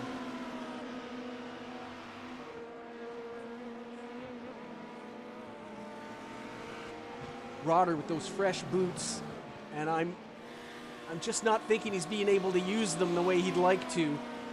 just unfortunately came out right behind the race leader. There's a nice shot of father and son, the night racing red Lamborghinis. Forrest Ellico in front of his dad, Dean, there. Forrest still in third place, having a great run. Hugo Ibert continues to lead in that class, and he's got a 11-second lead over Kevin Hensel in the 94 car. Forrest Ellico in the 719 Lamborghini in third place.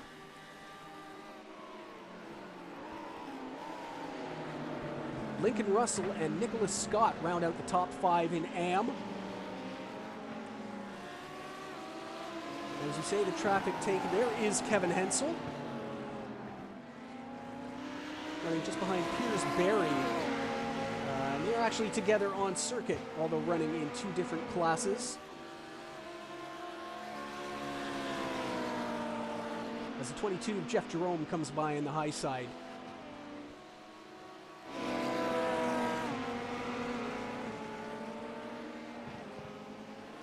Saw a little green blip there of Andreas Sakalis coming up through the field. The 717's had a bit of a rough debut here for season 4, but he's got himself up to 6th place with all of the fun that everybody else has been having. And Ejir has got to score some points here.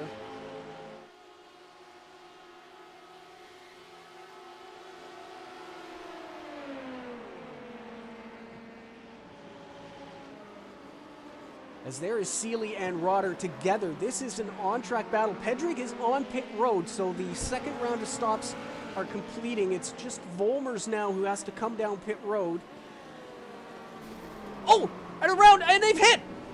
Rotter deep in the braking zone. The car snapped on him, and Paul Seeley gets caught up in it. Rotter is away. He's actually made a position on this. And Paul Seeley has once again been collected by someone.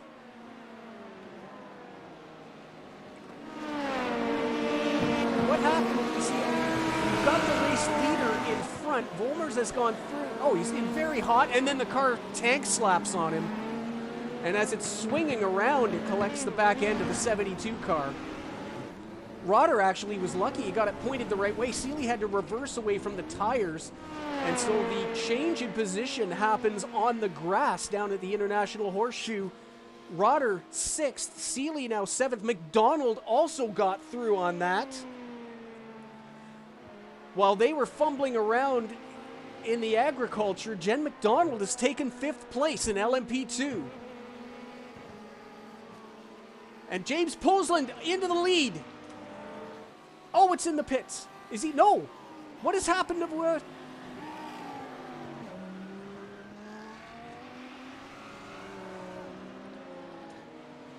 The 24 car has dropped down. Volmer's in the pits. It's all happening. Jens Wolters has had an off track, we're hearing.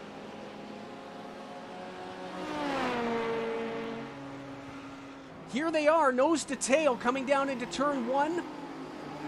And the 24, like we saw at Barcelona, has lost the back end. And there goes James Posland, and he has to wait for cars to come through. And as we rejoin live, Toby Seninger actually has also passed him. The Schaller Racing car is nose to tail, and it is Jens Wolters from 1st to 4th. 39 minutes remaining. Jan Volmers on pit road. He is going to do this race on 2 stops. He's just now off the pit limiter. And as teammate Joey Petrick, who's just there coming out of turn number 1, the Element Sim Racing cars run 1-2 at Daytona as they did at Barcelona. And Volmers in the lead is good to go to the end. We believe all the other cars will have to come down pit road at least one more time. Toby Seninger in the 55 hits pit road from third place in GT Pro. James Posum now leads Yori Matchison up to second place. There's James in the Audi. We've got an Audi leading in the Night Racing League. And just behind, in the 185, there is Yori Matchison promoted to second place, and he's been saving fuel all day. It'll be very interesting to see what happens on pit road when they come down. Kevin Hensel has momentarily taken the lead in GTM as Hugo Ibert is on pit road in the 34 car. There he is. Seninger still stopped, just got released as we took the camera away. And fuel to the end for the 55 car.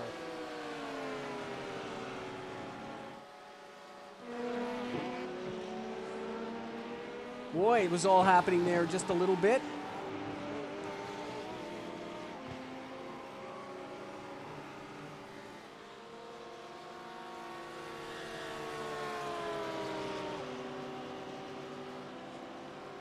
And Tom Voss, just see it there, that's a pass for position on Marcus Fox. Up into 7th place, Amanda Shalakis is on pit road, so as they go around, they're going to move up another spot.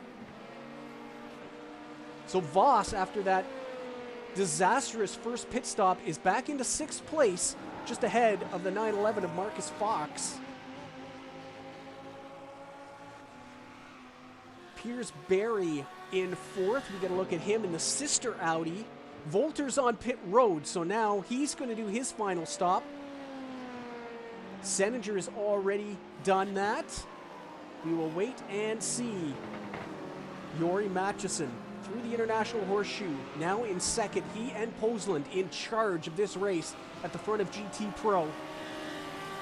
As the timing screen is going to bounce around a ton in the next 3 to 4 minutes. And we'll watch everything cycle through. There is Dennis Rotter, who has been assessed an avoidable contact penalty for the incident down at the International Horseshoe. Heavy on the brakes, lost the rear end of the car.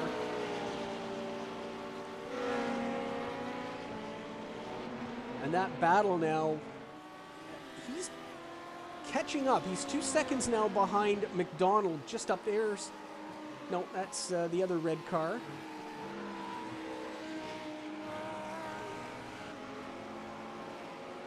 Tom Voss not really able to shake Marcus Fox. We may see more action there as Volter's in the pits again.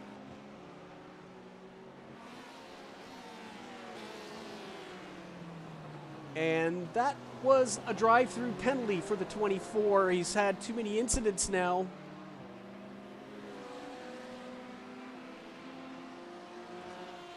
So just like it did at Barcelona, it's kind of gone from bad to worse. Posland is on pit road. Matchison goes around again. But the 24 car now finds himself in 5th place. Got himself, yeah, it's a little over 20 seconds back to Tom Voss, who's now coming back into the picture. But you've got all these team considerations to make as well. Racing down into pit road, that is Berry and Hensel. So Piers Berry will pit from 3rd place, but the GT3s will cycle through. There is Hensel. He's currently leading the AM class, but we believe Ibert is going to retake that as he comes around. Ibert pitted a couple of laps ago in the 34 car.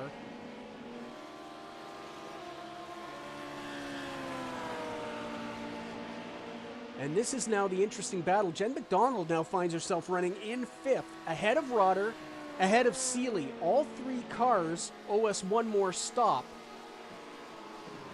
And so this is going to hot up pretty quickly. Rotter on the fresh tires, of course. There's the pit stops happening. You can see Volter's now coming back up. Berry drops back down as he's on pit road still. We'll just let that cycle through as we watch this battle as Rotter now is all over the back. We get a quick look at Seeley. But he's just a little bit behind. He's about 8 seconds behind this now. So the battle for the top 5 going on here. If you're wondering about the penalties, we've mentioned a few of them already today. They were avoidable, but if it's a first one of the season, you're not going to incur any, unless it's egregious, you won't incur a time penalty, but your second one won't be as generous. So Dennis is fine on track, but he's going to have that with him the rest of the season. Matchison is on pit road. We'll see where Posland comes through. The 185 is stopped. Posland, 27.9 seconds on pit road. We're just watching 25, 26, 27. He's away. 27.2 is 0.7 seconds quicker, but I believe Posland is going to be able to get him. There they are on the same screen, and Posland will have the lead. What is the gap? It was 3 seconds and coming down as Matchison hit pit road. Flirts with the white line, but nothing too bad. He's caught a little bit. As the timing screen settles down, it's about 2.7 seconds, the gap. And they're going to have this race to battle amongst themselves. On the same screen there, you saw Posland coming off the bottom. Toby Settinger is 14 seconds behind. Big push into turn 5. As Volters off track again in turn number 1.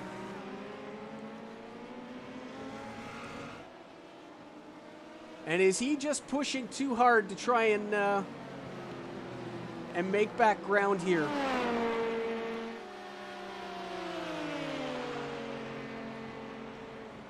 It's got an LMP, but there's nothing there.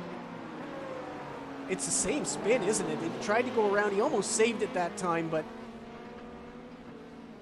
tires are starting to complain a little bit. And oh, you can see once you overheat them, you got to be nice to them, or else you're going to have no grip. The 024 is off in turn 6, just in front, and you can see that car does not want to get the power down at all.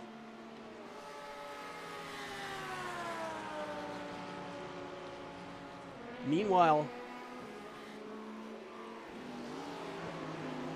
battles up and down. Your race leader in GT Pro is James Posland.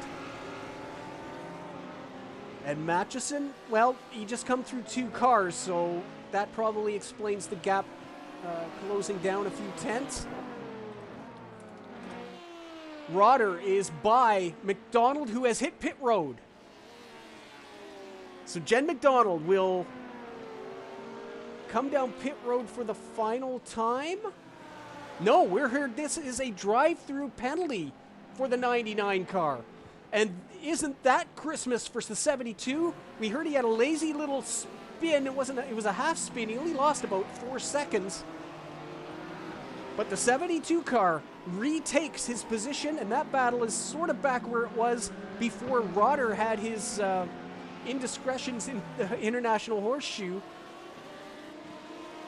But that means McDonald will still have to come down pit road for a splash and go. But Seeley now with a 9-second lead over the 99 and back into 6th place in LMP. There's your race leader in the class. Jan Volmers now 1.3 seconds ahead of his teammate, Joey Petrig. Thomas Brommel holding on, but he's going to need a little help now as we move into the final half hour at Daytona.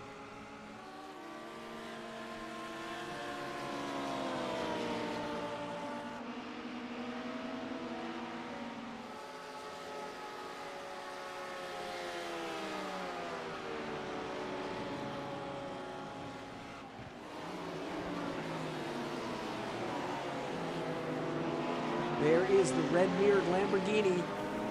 Yori Matchison still in behind Marcus Fox and Marcel Struff.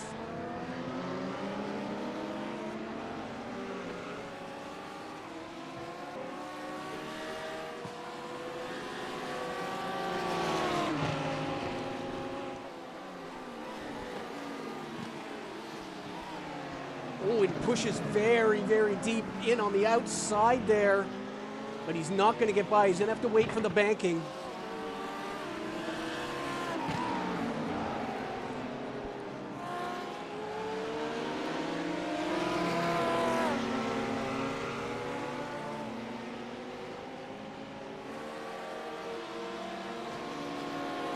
Will he finally get by?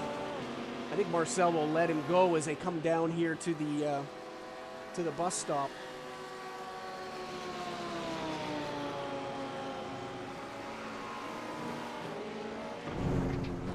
And Jens Wolters on the grass. And that's a weird place to be on the grass. That was approaching. He's had more issues. There's damage on that right front corner.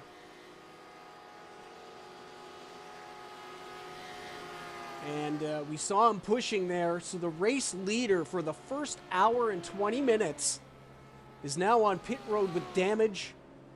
The 24 car in trouble. Meanwhile, up front, Matchison continues to try and chase down James Posland. He's cleared the traffic. The gap is 2.4 seconds.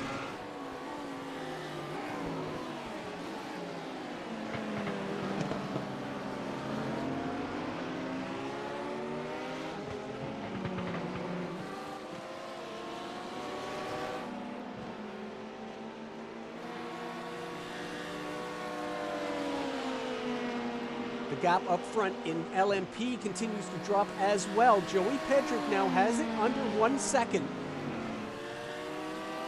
Thomas Brommel has lost some ground in the traffic. He's now 8 seconds behind the battle for the lead. And we are pretty sure he's got to make a pit stop, so that it's looking very, very good for Volmers up front. I'm not convinced the 97 can make it all the way to the end as well. That could explain why he's pushing, and Volmers comparatively maybe not. If he's got a pit stop at hand, he's much better off to just let the 97 go. And they will be on the radio to each other, taking care of that.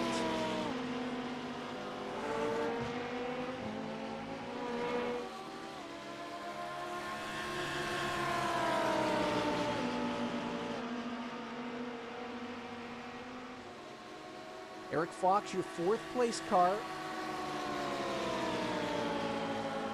That's Piers Berry in the 41. HRT Lotus.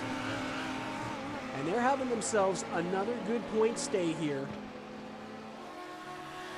Piers Berry now with the problems with the 24 car has got himself in fourth place. Posland is leading. And of course, those two were leading the points coming into this race. 1 point ahead of Arvensis. So looking to extend that lead here. A second place for Matchison. Tom Voss in his debut in the Night Racing League running in 7th. And just checking that gap, he's 18 seconds behind Andreas Sakalas. That would be the next car in line if he wants to add any more points to the Arvensis tab. That is Forrest Ellico having himself a fantastic race. Third in class. He's still third. He hasn't lost anything. Is there any damage to that Lamborghini? All the corners still look pretty, as though he's in very deep there. I thought he was headed straight for the wall, straight to the scene of the accident there, but he got things slowed down. Volmers has let Petrick go. So we have a change for the lead up front. But if the pit stops play out the way that we think they will, that makes total sense because Pedrick's race is really against the 4 car of Thomas Brommel. Paul Seeley on pit road for his final pit stop. McDonald has had that drive-through, remember, she's going to retake that position, but we believe she owes us a pit stop. It'll be a very short one, but we'll check out what that gap is when the 72 regains the circuit.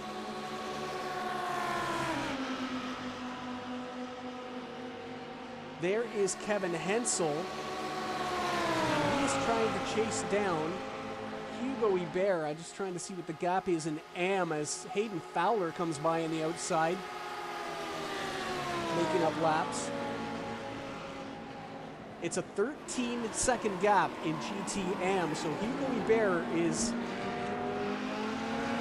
in good shape right now.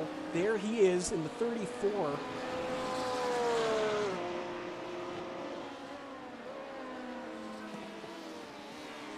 MSH Racing looking for their first win here. Mark Sonnen, we believe, has retired from the race. He had a flurry of incidents there when the back tires started to let go on him, and I think the center punch into the tire wall that separates pit road from turn 1 may have done in that Porsche.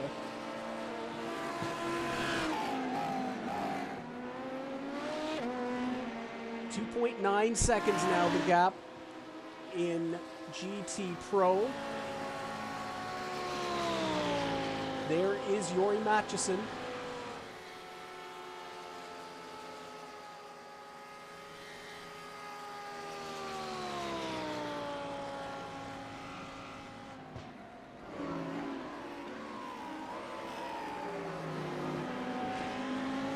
Lap times this time around. James Posland a 144.56. Yori Matchison a 145.189. So the gap opens up a little bit. You see 2 black streaks of rubber as he tries to pour the power on. And this gap, you have to say, we saw it open up. We actually had cameras on it when the traffic came through, the LMP traffic, and we saw those top 3 in GT Pro running together. They got sort of separated, the front 2 from the third one. And Matchison has not been able to close that up since. They are so evenly matched as Andreas Schwarz comes by his countryman there. A little bit of a flash from Toby. He's got a good run and is now, it looks like, the only Schaller Racing driver to be scoring points here today. He's running in third, so that's important points haul for that team. Last thing you want is a little excuse me 4X causes you to come down pit road and lose 2 positions. Piers Barry in the 41, who we've been watching, is the next car in line, and he's quite a ways down. Toby's got a pretty long lead here. As what's going on there? That's an Arvensis Lamborghini, and it has red mirrors. There's damage on the 185. What has happened to Yori Matchison? He is coming down pit road. The GT Pro battle takes another turn. And he's at the bus stop. A little bounce here. He did not hit the sausage curb, but the rear end went around and very hard into the wall. The left side of that car taking massive damage.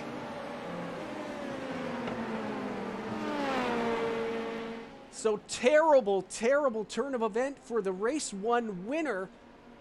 And how much damage is on that 185? It looks extensive, I have to say. Senninger is already through, of course. Piers Barry is now on the podium. Oh, first and third for HRT Lotus. Shalakis is the next car in line, and Andreas Sakalis, both Eager cars coming. And then his teammate, Tom Voss, who was looking to get one more position for the team, but not with this script.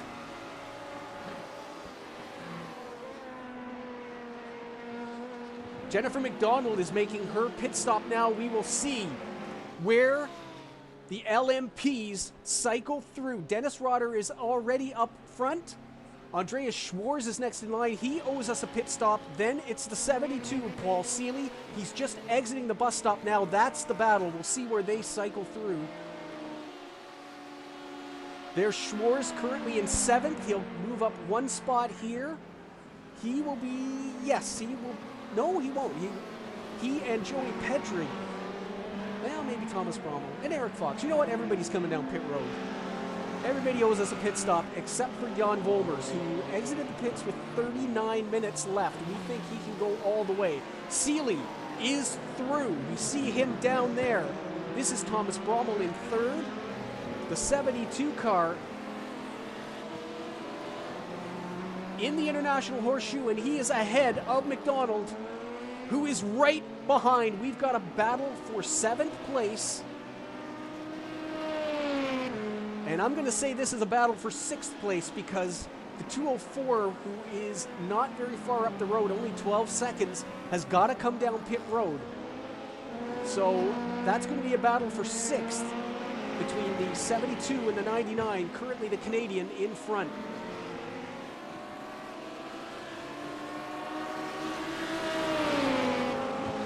Joy Matchison still on pit road in GT Pro. That car has been stationary now for 2 minutes 45 seconds.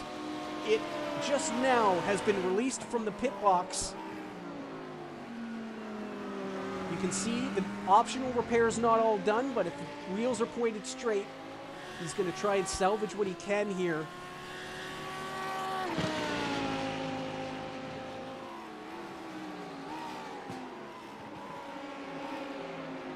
Just pushing too hard, we're hearing from pit road.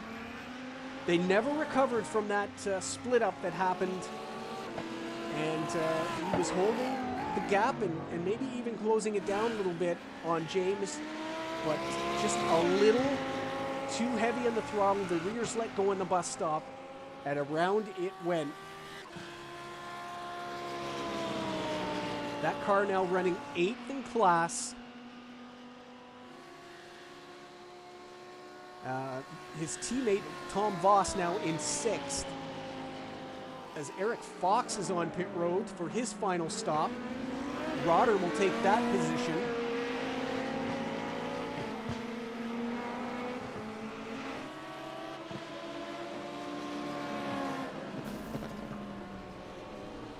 As Jennifer McDonald, and there's, you can see the 777 as well.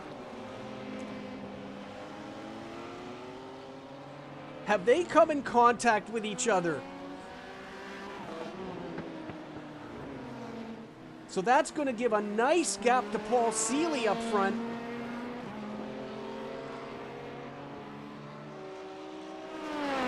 Was there some kind of contact with the 777? Oh! She spun on her own, it looked like, and then the 777 on the brakes. Trying to get out of the way.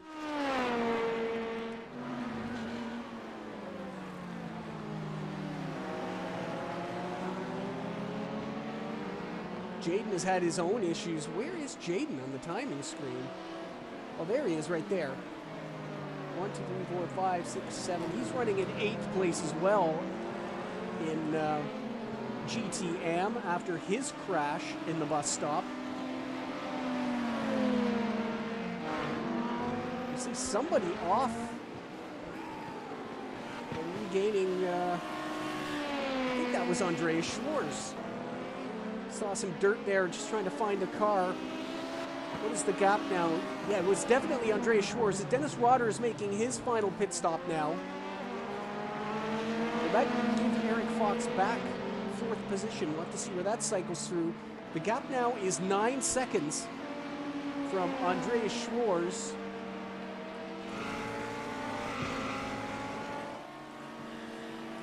To Seeley, so that's kind of the battle there now. Of course, it's not really a battle. Seeley just needs to wait for him to go to pit road, and he'll get that 6th place. Eric Fox does get in front of Dennis Rotter as they come through. Rotter is out of his pit box. 15.4 splash and go. And he's going to have to hunt down Fox. Remember, Rotter has the fresh tires. Just in behind that is Jeff Jerome. Speaking of tires, look at those rears sliding around like they're on jelly.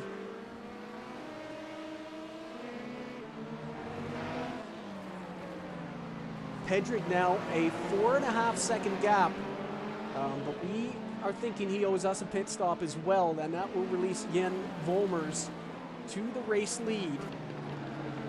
We're under 15 minutes to go here at Daytona. It's been another cracking race.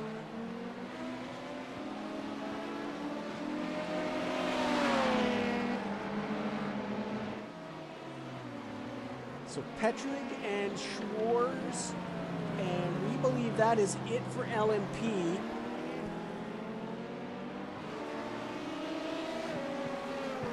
GT Pro has sort of settled itself out a little bit. Oh, and around goes the 204. We almost saw the other car go in sympathy. It's coming around. There's cars coming. Oh, that's Seeley. A huge crash into the wall. Andreas Schwarz pulling his car back out. There's damage obviously on the left front, but not as much as the 72. That car is totaled. Jen McDonald goes by on the banking. She'll take 6th place. What a massive crash.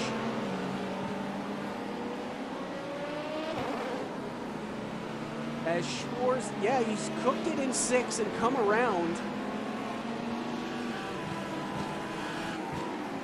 And why, oh why, has he driven that car out into the racing line? A huge impact with the outside wall. And the 72 limping its way back to pit road. There he is now, going through the bus stop. I can't believe that car will be fixed by the end of the race. I mean, he's just trying to get it back to salvage anything. But Seeley now in 8th place. Jerome is coming. Wallace is on the same lap. Fowler 6 laps back. 12 minutes. He may actually have time. Schwarz has made it back to pit road as well in the 204. You can see the right front corner is slumped in that car. That's where the contact was made. Seeley actually ramped off the front of that car and hit the wall in the air, we're hearing. Jerome is past Seeley. Seeley hasn't even made it back to pit road yet. So Pedrig now, the only car we're expecting. It'd be interesting to see if he can make it. If he doesn't have to pit, he's got this race in the bag. Volmers is 5 seconds ahead of Brommel. Now, oh, Brommel has to pit. Okay, that explains that. We think Brommel has to pit as well. So, yeah, the race is between him and Pedrig. Brommel is actually on pit road at the moment, so that answers that question.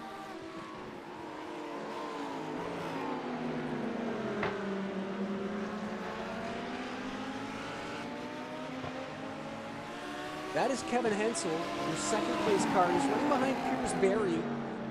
Berry in the Pro class, Hensel in the AM class. Wallace making his 5th trip down pit road. That's got to have some drive-throughs attached to that.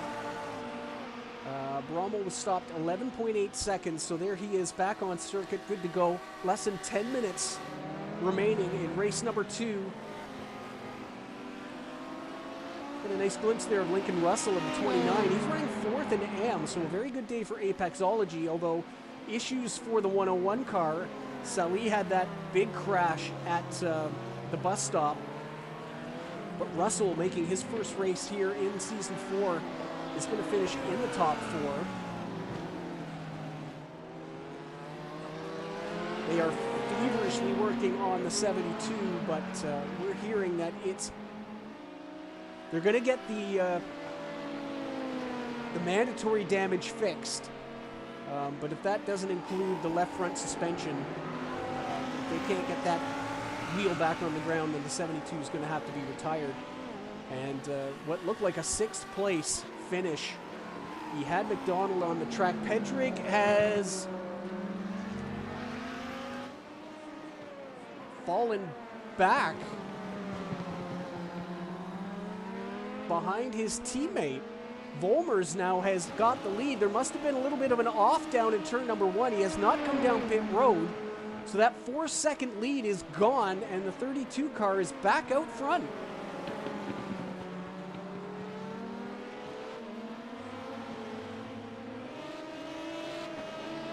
Now that he's seen Brommel go down pit road, is he close enough on fuel that he needed the tow to make it?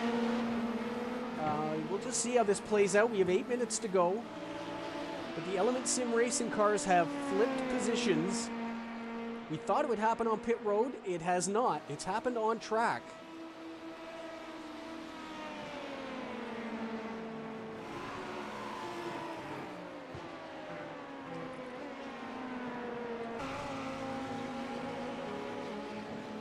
That's a little power supply. That's Barry again.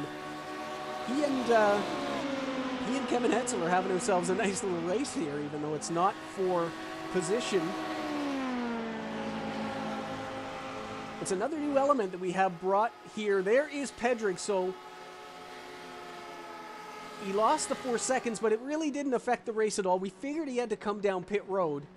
That 4 seconds may come into play now as it relates to where he and Thomas Brommel are on track. The gap was just under 40 seconds, so we will watch that closely. Where is Thomas on track? There he is in NASCAR 3. Pedrick has made it to his box, stopped for 7.9 seconds, so he's already on the move.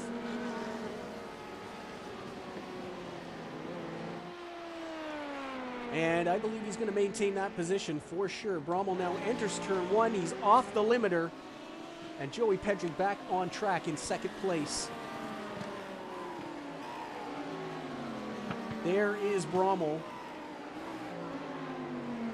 Still coming up on the back. I noticed this earlier at the end of practice on Thursday. As we all get ready for Daytona. The blue and black on the liveries of those two cars are very, very similar, aren't they? These are not team cars.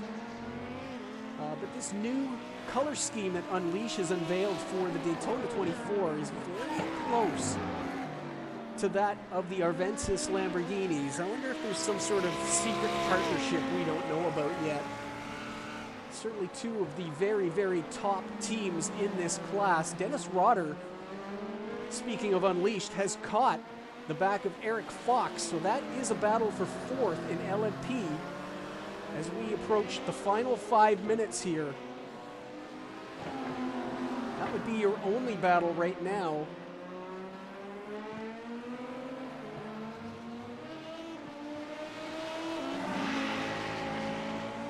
Is everybody settling out? Oh, and Eric Fox has gone off down at turn 6. Those tires bite him again, and that does give Dennis Rotter fourth place. We know he's got fresh tires. They've only been on that car for 52 minutes. And so the 0-11 will move up. It's a 3 and 4 for Unleashed at the moment. It's a good haul of points, especially compared to Barcelona, but the bad news is Jan Volmers looks like he's going to go back-to-back here, and he's got his teammate behind him, so it'll be another maximum points haul for Element Sim Racing.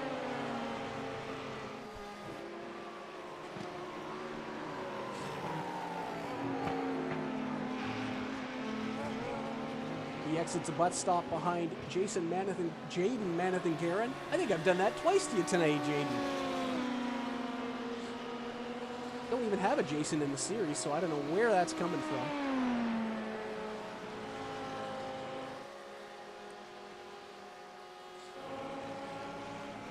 Closest battle on the racetrack is actually this one between Piers Berry, third place in GT Pro, and Kevin Hensel, second place in GT Am. Good time to do a little rundown here. Oh, as the 33 goes around again. Those tires absolutely screaming. He waits for everyone to come through. I think that was Jeff Jerome, but he's going to head back out. He's got a very large gap now to Jen McDonald. He can basically get out and push that car home. It was Jeff Jerome that went by. But But nothing left on the rears, we're hearing from pit road on that 33 car. He's just going to try and limp it home. We saw he was just behind the 91 of James Posland. There is your GT Pro leader. Just a cracking battle in that class for almost an hour and 20 minutes. 4 cars. And our Season 3 champion in the Pro Division is going to come home with his first win in Season 4. Toby Seninger, after all the fun that's gone on in front of him, has driven a perfect race in the Schaller Racing 55. And Toby's going to be rewarded with a second place here, it looks like. The final car on the podium is going to be that 41. HRT Lotus, a first and third. And they will extend their points lead. They had a 1-point lead over Arvensis coming into this. And this is going to extend that. A fantastic run by Piers Berry. And the Edur team is going to be 4th and 5th. It is Amanda Shalakis there in the 546. And after some early problems, Andreas Sakalis has got that car settled down, and he's got a top 5 going here. So 4th and 5th for the Edur team. And that'll be a good haul of points for them. As we know, Andreas missed the first race. Up front in the GTM, it is Hugo Ibert, who's had a spectacular run here today. In the MSH Racing Porsche 911. He had the car on pole, but actually lost the position in turn 1. But the Night Racing Gold cars have both had issues. And Hugo Ibert is going to come away. He's got a, what is that, a 14-second gap over the 94 car of Kevin Hensel. Kevin, who was kind enough to talk to us for the pre-race warm-up, or for the pre-race interviews, looks like he's going to have his second place of the season. That's not a bad place to keep finishing. Just ask Jen McDonald, who's turned that into a couple of championships. 3rd place, and I'm so happy to say this, the 719 of Forrest Ellico. What a drive he's having. We saw one little off-track he had. We're not sure it was as of his own doing, but Forrest is going to come home with a podium here as we're in the final minute.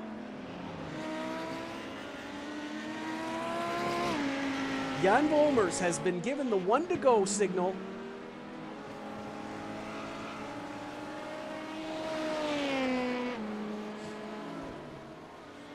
And the 32 car looking for back-to-backs here in the Night Racing League. And if you want to go back 3 races, remember Jan won the final race, his debut in the Night Racing League at Spa in Season 3. So this will be a 3rd consecutive win for the 32 car.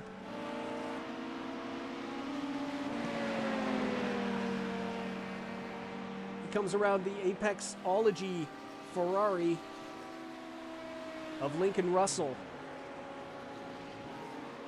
Where is our GT Pro leader?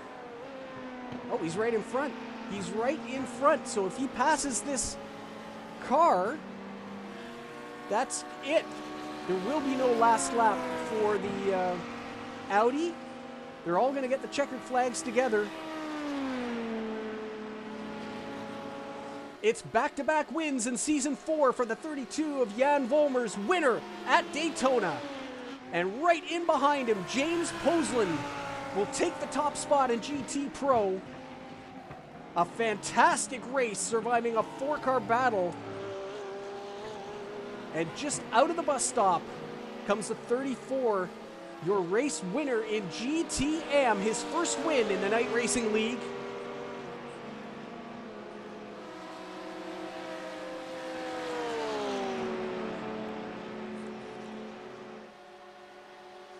As the LMPs come through, but Hugo Ibert will win in GTM. Kevin Hensel 2nd, and Forrest Ellico in 3rd place. Second in LMP was Joey Pedrick ahead of Thomas Brommel in the 4 car.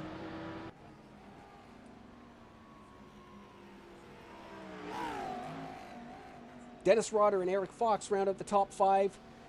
Posland, Seninger, and Barry is your podium in GT Pro. Amanda Shalakis and Andreas Sakalis do finish 4th and 5th. That's your top 5. Hugo Ebert, Kevin Hensel, and Forrest Delico, your podium in GTM. Lincoln Russell and Nicholas Scott round out the top 5. So what does that mean for your points championship? Here is the table. Jan Volmers first ahead of Joey Petrick. They got maximum points again. Lucas Wallace is still in 3rd place. He finished 8th here today, but it's enough to keep him there. 4 points ahead of Thomas Brommel. Jennifer McDonald is 5th. Hayden Fowler 6th. Element Sim Fire has a massive point lead now in the team championship, 130 points ahead of HW Racing Green, who are now tied with Unleashed. They're 3rd and 4th place. Give both teams 44 points. HW Racing Red 39 ahead of Night Racing Black, who drops from 2nd to 5th, with both cars only getting a single point today with their issues. In GT Pro, James Posland now a 15-point lead over Toby Seninger. Yuri Matchison drops to 3rd place with his late race issues at the bus stop. Piers Berry and Amantis Shalakis, the top 5. HRT Lotus now hits 100 points in the team championship. Arvensis 56, 3 points ahead of Schaller Racing. Eger, a great day today in 48 points ahead of Element Sim Water, HRT Rue, and Switch It Emerald yet to score in the pro class.